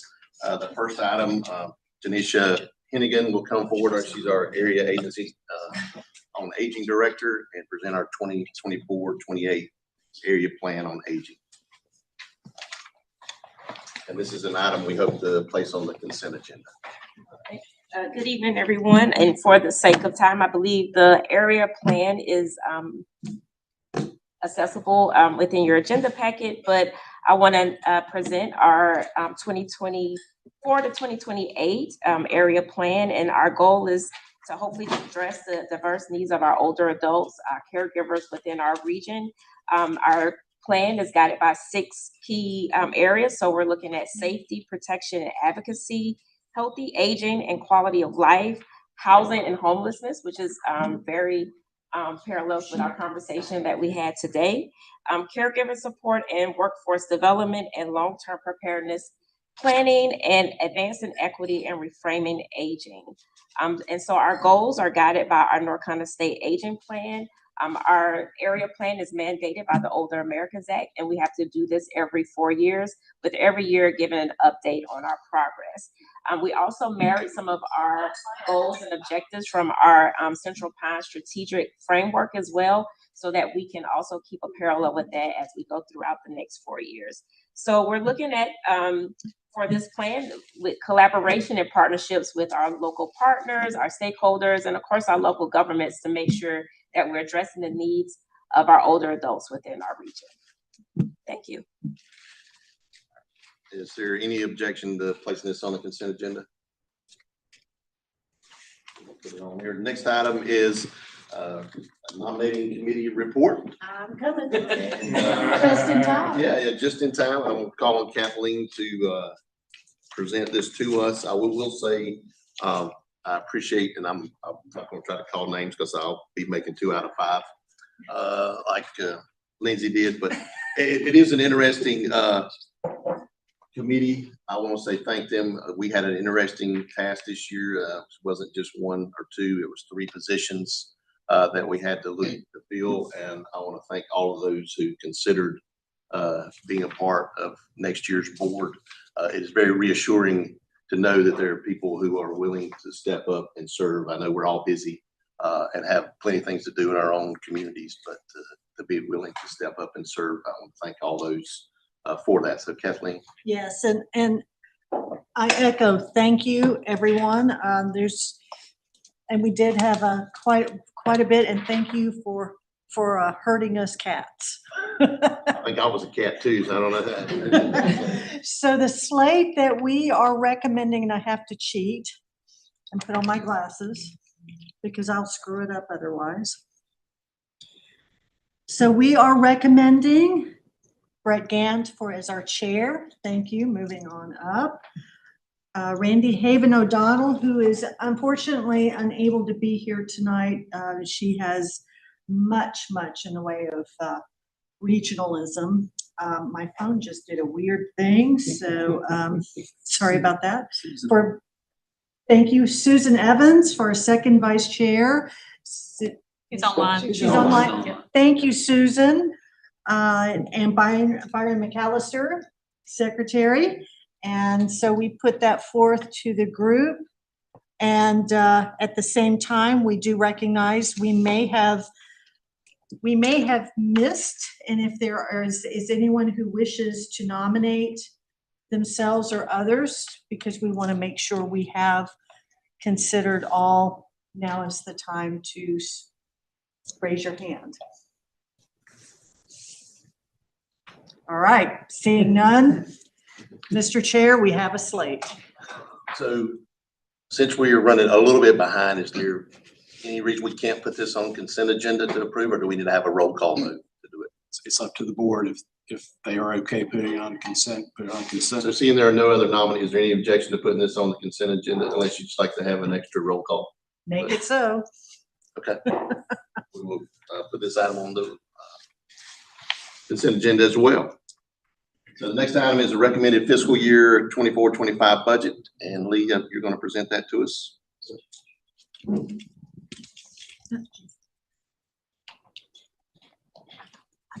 Okay, good evening, everybody. Lee Worsley, Executive Director of Central Pines Regional Council.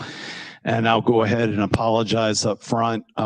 We may run over a few minutes. I think with the budget, I've got a duty to go through it fairly extensively, but not as extensively as I did with the executive committee. So cut down the slides quite a bit, but I am pleased to present the recommended budget for adoption this evening. Next slide. So let's talk a little bit about the budget process. The budget was emailed to the board, to alternates, to the managers on April the 26th. The executive committee held their meeting on May 1st and had a very extensive presentation from me on the budget, had a good conversation, no suggestions from the executive committee on any changes. We did do the public hearing that night that's required by state law. We also met with the officers on the 13th to review the budget and any feedback we've got from during that meeting. There were no suggested changes. We also offered sort of an open forum or open session on the 14th, 15th, and 16th for any board members that maybe wanted to jump on and talk about the budget in more detail. We had one board member take advantage of that opportunity, had a really good conversation about the budget. And so here we are tonight on the 22nd for adoption. Next slide.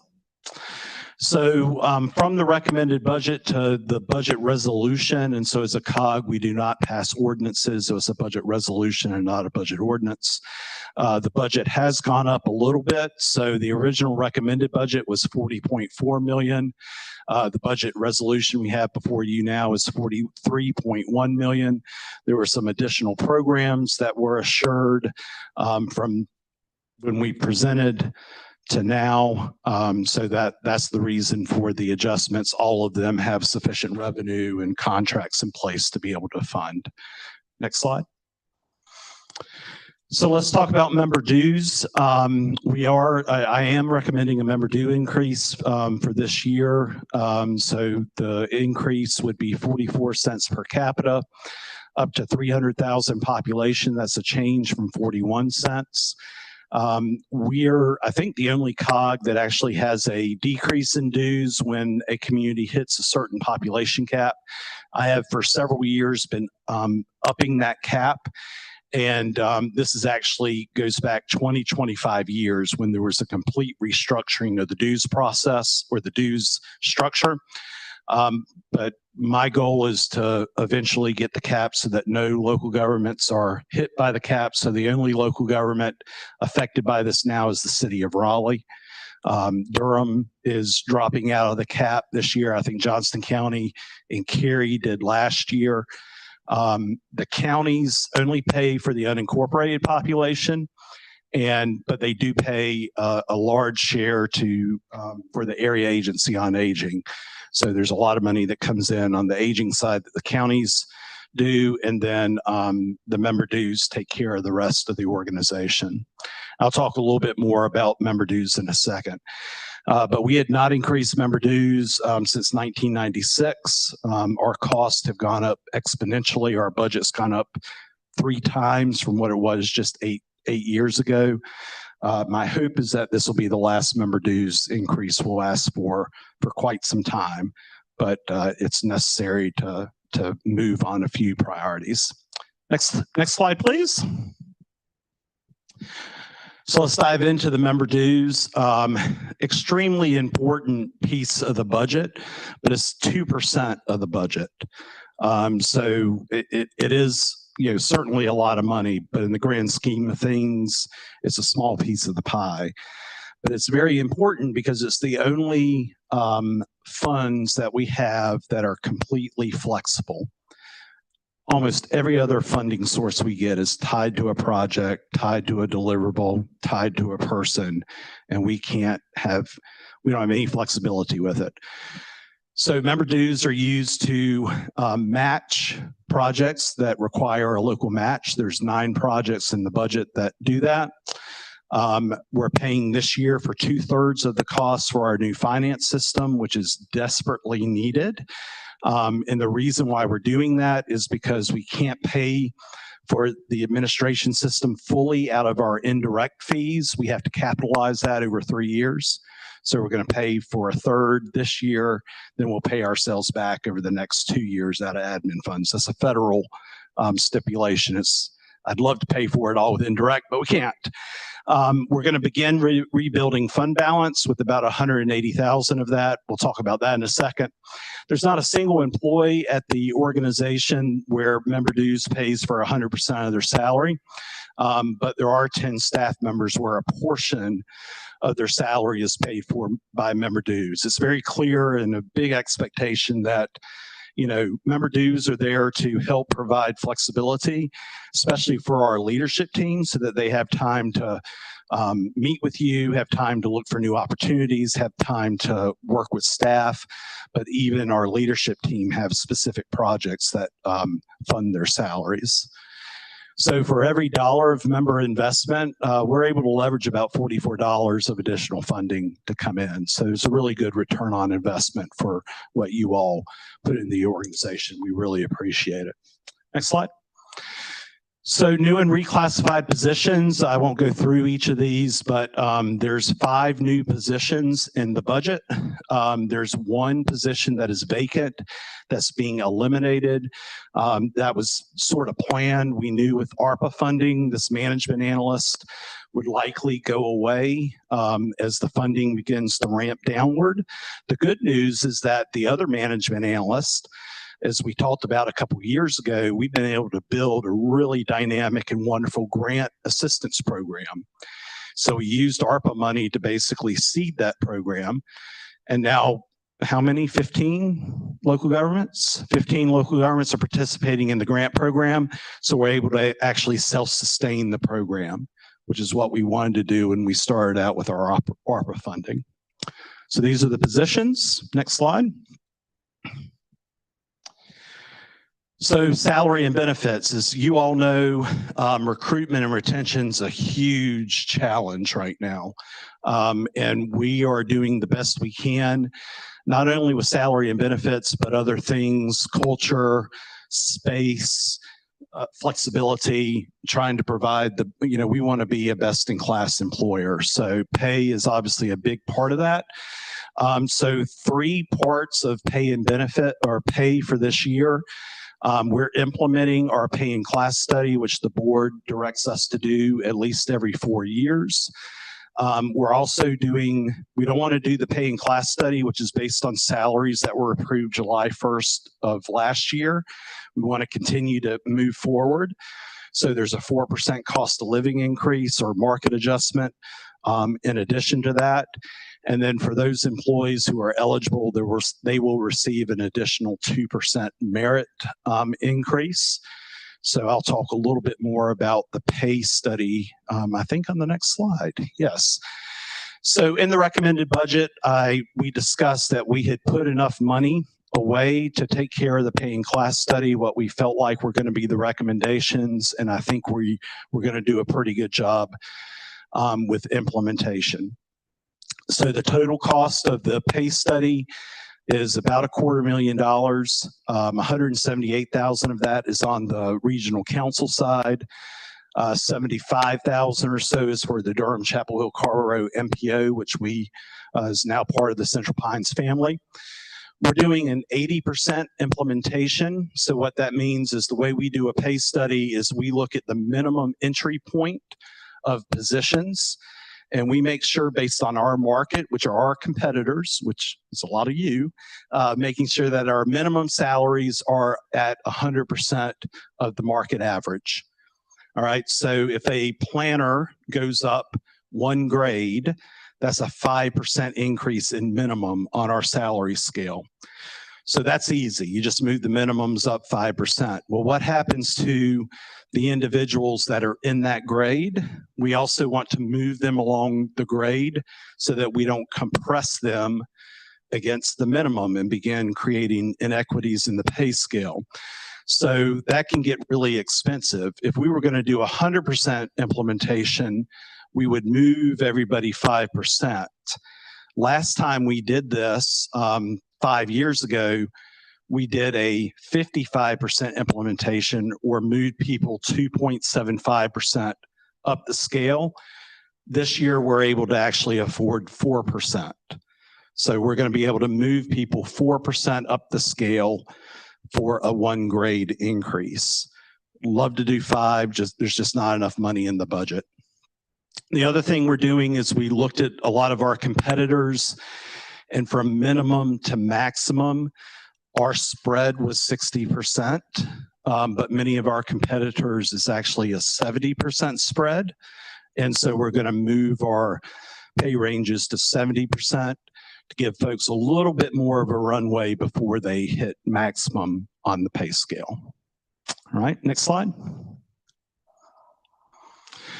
So here's the individual impact on the Central Pines side or the non-MPO side. The vast majority of our positions will be receiving a 2 grade increase. Planners, our ombudsman, a lot of those types of positions are the ones that the market showed that we were about 10% or more behind. We do have 3 positions that are not going to receive a pay study increase, but they will get the other increases. And we had 1 position that was a 3 grade increase. Next slide. So on the MPO side, the grades are different because we brought them over from the city of Durham and they're still on that salary scale. We did not transition them because of just the way everything was working and the differences in the position. So the math doesn't work out as nicely as on the CPR side, but as you can see, those positions, which are planners, transportation planners, which are typically a little more competitive on the market side, are anywhere from an 8 to a 20% minimum change, actual from about 6.5 to 15%. All right, next slide. And again, we'll be doing the next pay study we do will be in 4 years. So on the benefit side, we're staying with the League of Municipalities, but they're transitioning to Aetna as the provider. We're excited about that. We're actually offering 2 choices to employees for health insurance.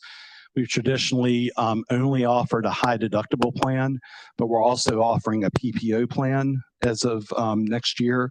And we've actually had 7 employees who have signed up for that. We've already held our open enrollment. Slight increases for both. We're also moving our vision, dental, and life insurance to 1 provider. All right, next slide. So indirect expenses in local government on the city and county, you usually don't deal with this because costs for your technology, your finance are in separate budgets, but we actually have to do an administration budget and then charge those expenses across all of our direct service providers so that each one can equally share in the cost of the administration. So this rate is actually scrubbed very closely by the Economic Development Administration, which is our cognizant federal agency. And they actually have to sign off on our rate for us to be able to charge it and charge federal programs for that admin. So as you can see, we've dropped that rate. We had a spike last year because of the facility, but we've been able to get the rate back down to 39%, which we're proud of. That means more dollars that we're able to spend directly for programs. Next slide. All right. I want to talk a little bit about building fund balance, but first I want to reiterate when Ms. Robinson was the chair and I was hired as the director, what my marching orders were. And my marching orders I put in sort of 3 buckets. It was 1, stabilize the membership of the regional council because we were losing members. We've been able to do that, and we've actually grown by 10 local governments. It was making sure that we had the best staff in the country, and that took some time. And some people are here now, some people are not here, but we have the best staff. I'll put them up against anybody. That took a little time. And then we had COVID hit. And then the third thing that I wanted to start on a few years ago is to really stabilize the finances of the organization. And so we're going to begin doing that. We actually have a negative unassigned fund balance. And we've known about this, so we're okay, but I want to talk a little bit about it and why it's important. COGS everybody relies on cash flow, right? You got to have the money in the bank to pay the bills. But in a COG, it is really important because we have so many grants that are on reimbursement. You know, we're doing in and out all the time. And so having money in the bank is so critical. We've grown our budget from 13.6 million to 43.1 million. So we just can't have the same amount of cash in the bank. We have 3 to 4 times the expenses we had just 6 years ago. So if you go to the next slide, I stopped looking for 15 years of audits, but we have actually had a negative unassigned fund balance of at least $1 million or more for 15 years. And, you know, we have money in the bank. We're financially sound. We have a good bit of money that's assigned, but we don't have as much of a cushion as we should. And so my goal, I've told staff this, I've told officers this, by the time I decide to go do something else, retire, I want this to be pretty close to zero because I want to leave this place better than I found it. You know, it's the Athenian oath. I really believe in it. So that's why we're beginning to build fund balance. If you go to the next slide, we started out with 300,000 of contingency to build fund balance. We realized we needed to budget the finance system, so that we had to drop it a little bit. But it's a good down payment to begin building that fund balance. And even without dues increases, this number will go up over the next few years because we'll be able to, there's some capitalization of this project that'll start dropping off. The finance system, there's some other things that we have to pay for. So I suspect this 180 will really start going up over the next several years. We're doing some other things. We talked about the executive committee to build fund balance. This is not the only strategy, but it's one in a suite that we're beginning to implement. All right, next slide. I know I'm taking time, sorry. I'm not gonna go over these. Mr. Gant, I'll maybe do this in an email or something to the board, but I was asked to talk a little bit about opportunities for the COG. So I'll make sure I pick this up at another board meeting. But I want to be respectful of your time. Next slide. Next slide. Questions? It may have been the quickest budget presentation I ever did. It was still long. I'm happy to answer questions. I know we're at time, but I also want to make sure that I've answered your questions about the budget.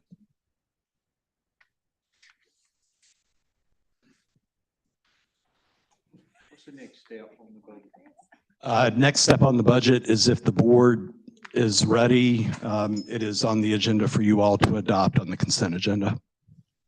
Yes, sir. Is there any objection and putting it on a consent agenda? And let me just say that the board has to adopt the budget. It is not something that has been delegated or can be delegated to the executive committee. So that's. Okay, all right. Well, I didn't see anyone raise a hand or make any ugly faces, so it will be on the consent agenda. And that brings us to the final item, which is the draft bylaw changes. Okay. That's on you again. Yes, sir. So I present to you an amended version of the bylaws.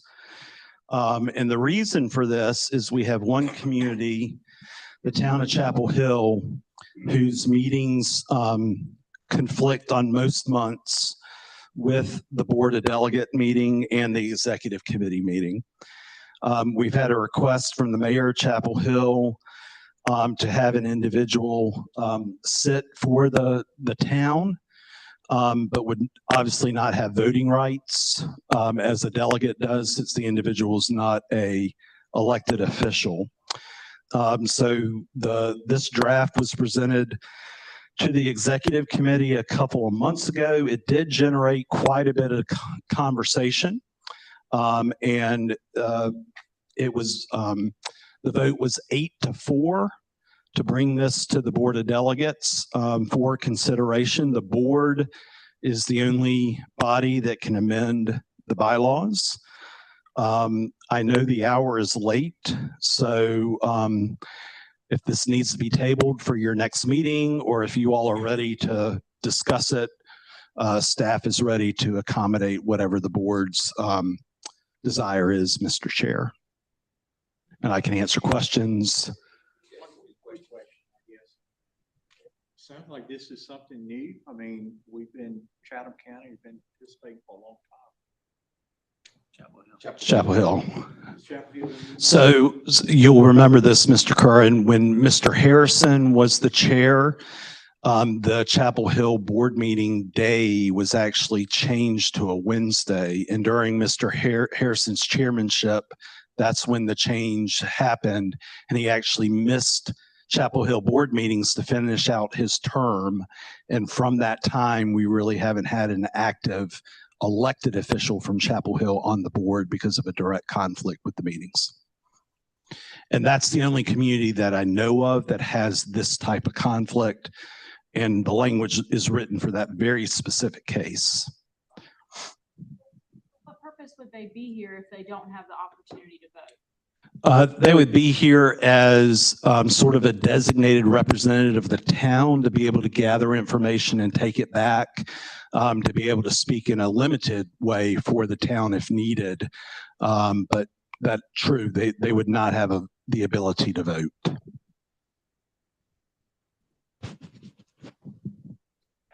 we checked to see if there are other conflicts, or is that just the one that we know of? That's the one that we know of. What was the 8-4 vote? Who was that voted 8-4? The executive committee. Yes, sir. Can you summarize the four votes and kind of why they voted the way they did, maybe to help people really hear kind of the reason they opposed doing this?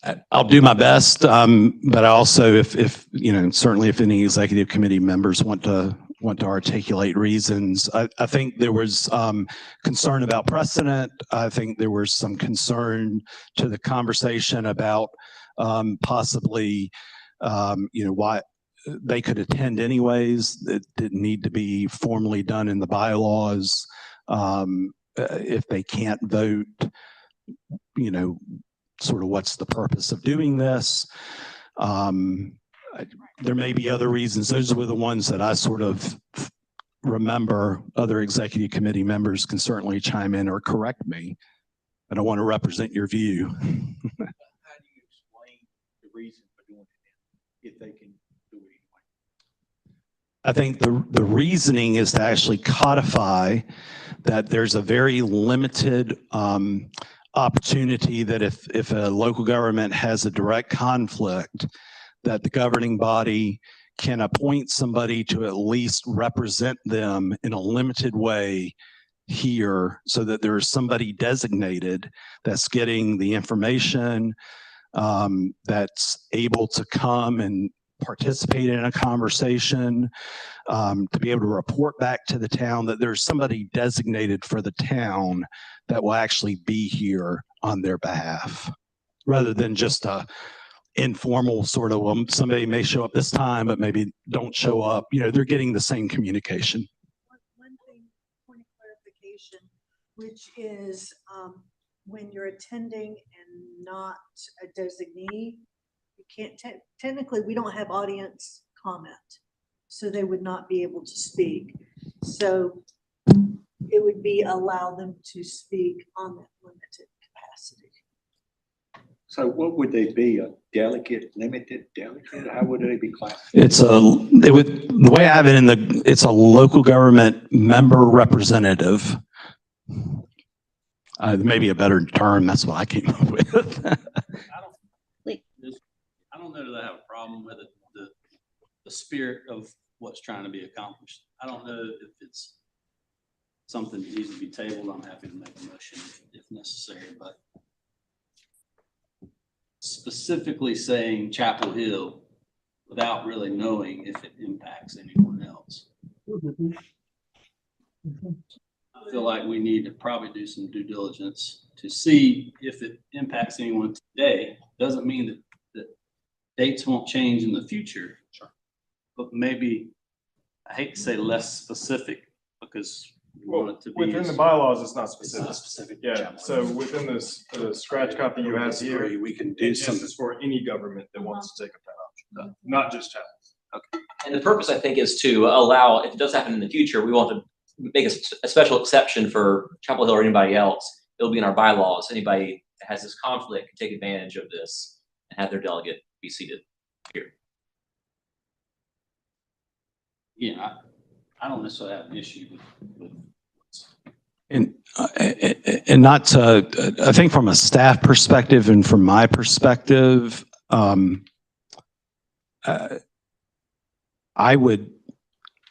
want somebody here representing each of our local government members, right?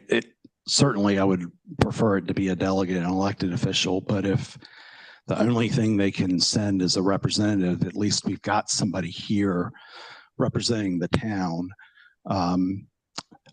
So anyways, from my perspective, we want participation. And so We can look over there and see how many people are here, right? So it's far greater number than the ones that are actually in the room.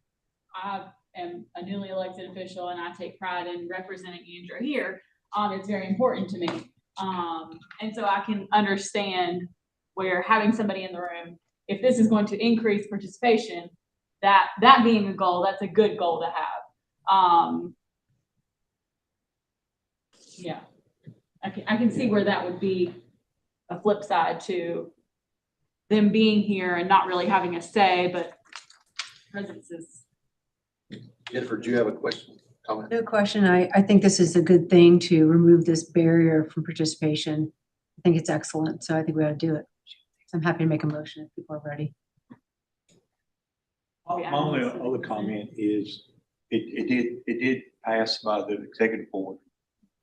I put a lot of faith in our executive board because that's what they should do.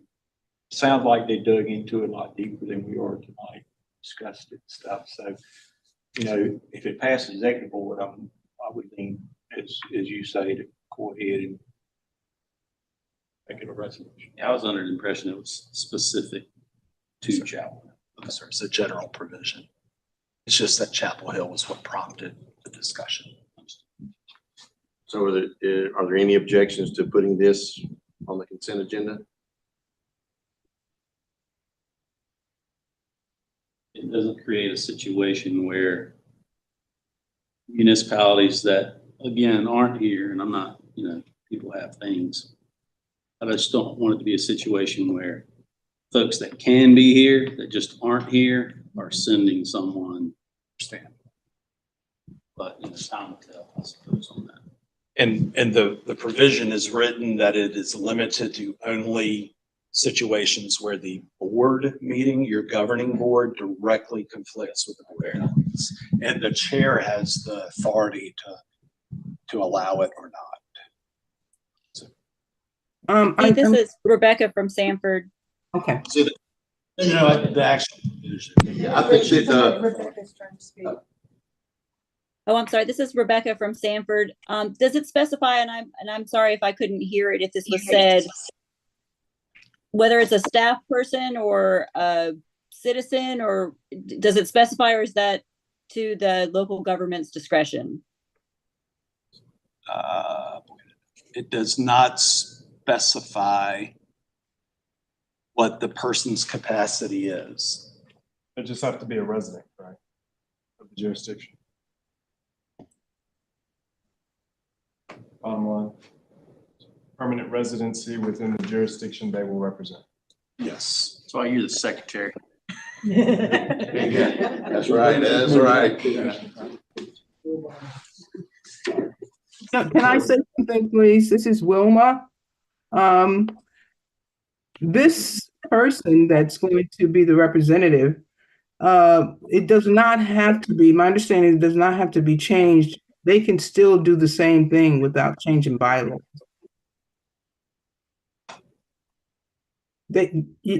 Capitol Hill will have a representative. No one's stopping that. The only The difference ability to would be, contribute. yeah, contribute, because we don't have public comments. So the only difference would be the person with limited representation could speak. Otherwise, the representative would be in a listening capacity only. Yeah, it would just be more official, right? I mean, they would have a name card, they, the same person coming, you establish relationships with them. Email distribution lists, they would. It's just so limited. And I really think, Butch, and it could be some no's that we may ought to, and let's make a vote on it. I'm ready. All right, so we'll do that. If you want to have a motion and a second, then we'll proceed with the roll call. I'll make a motion that we amend the regional council bylaws to permit a proxy person to attend for a municipality. Second. Who was the second? Yeah, that's. Mr. Kern. Yeah, I was gonna say, just, there's been some discussion, I mean. Okay, yeah, let's proceed with the roll. Yeah, any other discussion before we go to the roll call? Yeah.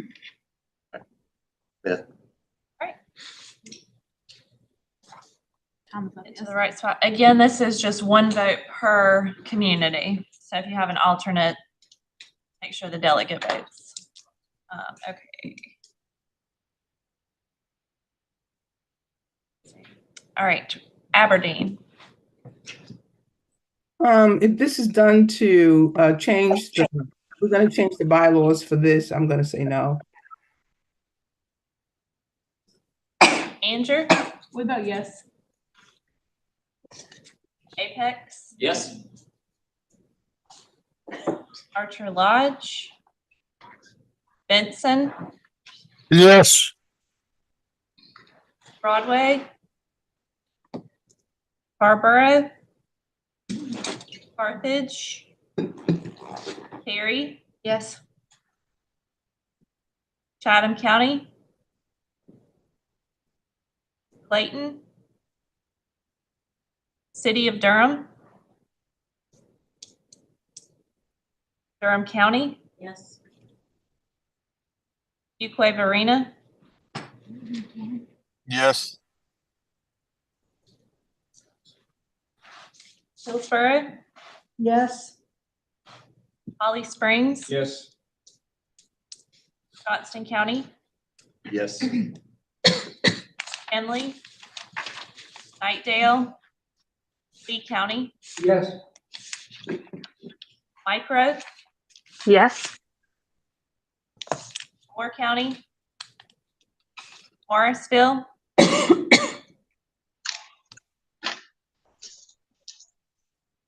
Orange County,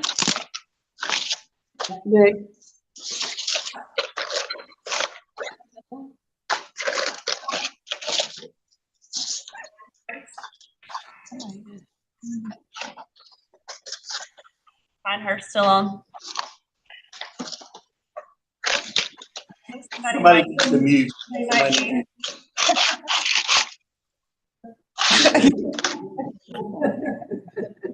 Pittsburgh, Princeton, Yes. Raleigh, Robbins, Rollsville, Yes. Sanford, Yes. Selma, Yes. Siler City, Smithfield, still on? Yes. Yeah, sorry. Andy Moore. Yes. Southern Pines, Bass, Wake County, Yes. Wake Forest, Yes. Wendell, Yes. Whispering Pines, Wilson's Mills, Yes. Zebulon, Favor. what was that? Okay. All And right, this is motion- Pinehurst. I missed my thing. Yes. Okay, thank you. All right, it carries. All right. And we will move on to the consent agenda items then. We have four items on here. Yeah, there we go. No, three. We have three. All right. We have the 2024-28 area plan on aging, the nominating committee report for CPRC officers, and the fiscal year 24-25 budget. We will. Do it again. Motion. Yes, we need to do that. Oh, we have do a need a motion. motion. That's right. Move Sorry. to approve the amended consent agenda as presented. Okay. Have a second. Who was the second? Ronnie. All right.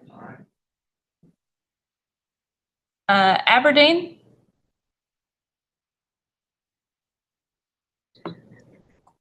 Is Wilma still on? Aberdeen. This is for the consent agenda. Anger? Yes.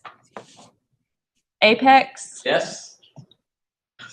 Archer Lodge? Benson? Yes. Broadway? Cameron? Scarborough? Carthage? Cary? Yes. Chatham County? Clayton? City of Durham? Durham County? Yes. Fuquay Varina? Yes. Hillsborough? Yes. Holly Springs? Yes. Johnston County? Yes. Kenley? Nightdale? Lee County? Yes. Micro? Yes. Moore County? Morrisville? Orange County? Yes. Pine Level? Pinehurst? Pinehurst is yes. Pittsburgh? Yes. Princeton? Yes. Raleigh? Robbins? Rollsville? Yes. Sanford? Yes. Selma? Yes. Siler City? Smithfield? Andy Moore, yes. Southern Pines? Bass? Wake County? Yes. Wake Forest? Yes. Endale? Yes. Spring Pines? Wilson's Mills? Yes. Zebulon? Favor. All right. This is Wilma Laney. I was on mute. I said yes, but you didn't hear me. I approve. I got Sorry. All right. Thank you. So the consent agenda is approved. Lee, I'll turn it over to you for some kind of really brief. Yes, sir.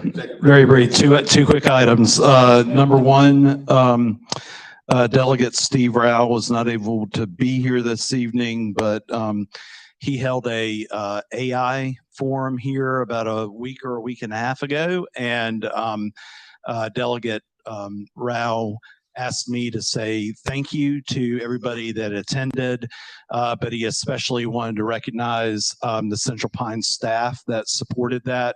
And it was not me, it was Jenny mostly and several other folks that supported that. And Mr. Rao in front of the board wanted to provide his thanks for the very professional and the best run virtual meeting he had ever seen.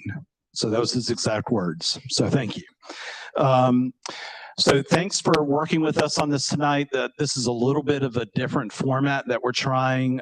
We want the board meetings to be more about content and less about business. And we have some tweaking we need to do, but thank you for working through it with us. I thought it was excellent. I mean, I'd much rather have something interesting and keep you a few extra minutes than something that's not. Next month, not next month, in August, who's a Hurricane fan, Carolina Hurricane fan. We're gonna have the Carolina Hurricanes here. I think at a minimum, Shane Willis, who if you watch the broadcast, Shane's on there, former player. We'll see who else we might be able to get here, but talking about the hockey in the triangle. And it's important because they're actually partnering with some of the local governments on opportunities for street hockey and things like that. So it's a really interesting sport, and we'll talk about it more in August. Yes, ma'am. One of the things that I would like to suggest that we go back to some sort of a circle, because it's really hard. I can't see people behind me, and it's the acoustics. We've got a great sound system, but it's different when you can't see. So, I would like to suggest that. Okay. We were trying out the groups to see if some small groups would work, but we'll do the regular thing and see how that works next time. We're trying out the new space too, so thank you for that. Yes, ma'am. That's all I have. The chair's report, I just want to say thanks to each of you for being here, being present, and your participation, representing your local government and your communities, and also to staff who's staying late and for the work you put in. We talked about budgets and all the other work that there's hope over there. All the work that's gone into all the things that they're doing here. So that is my chair's report. Is there any other business anyone wants to bring up? Thank you for not. All right, I will take a motion and a second to adjourn. Move to adjourn. I'm not in favor, is welcome to stay, because the air conditioning is off now. It must be after 8 o'clock. Thank y'all.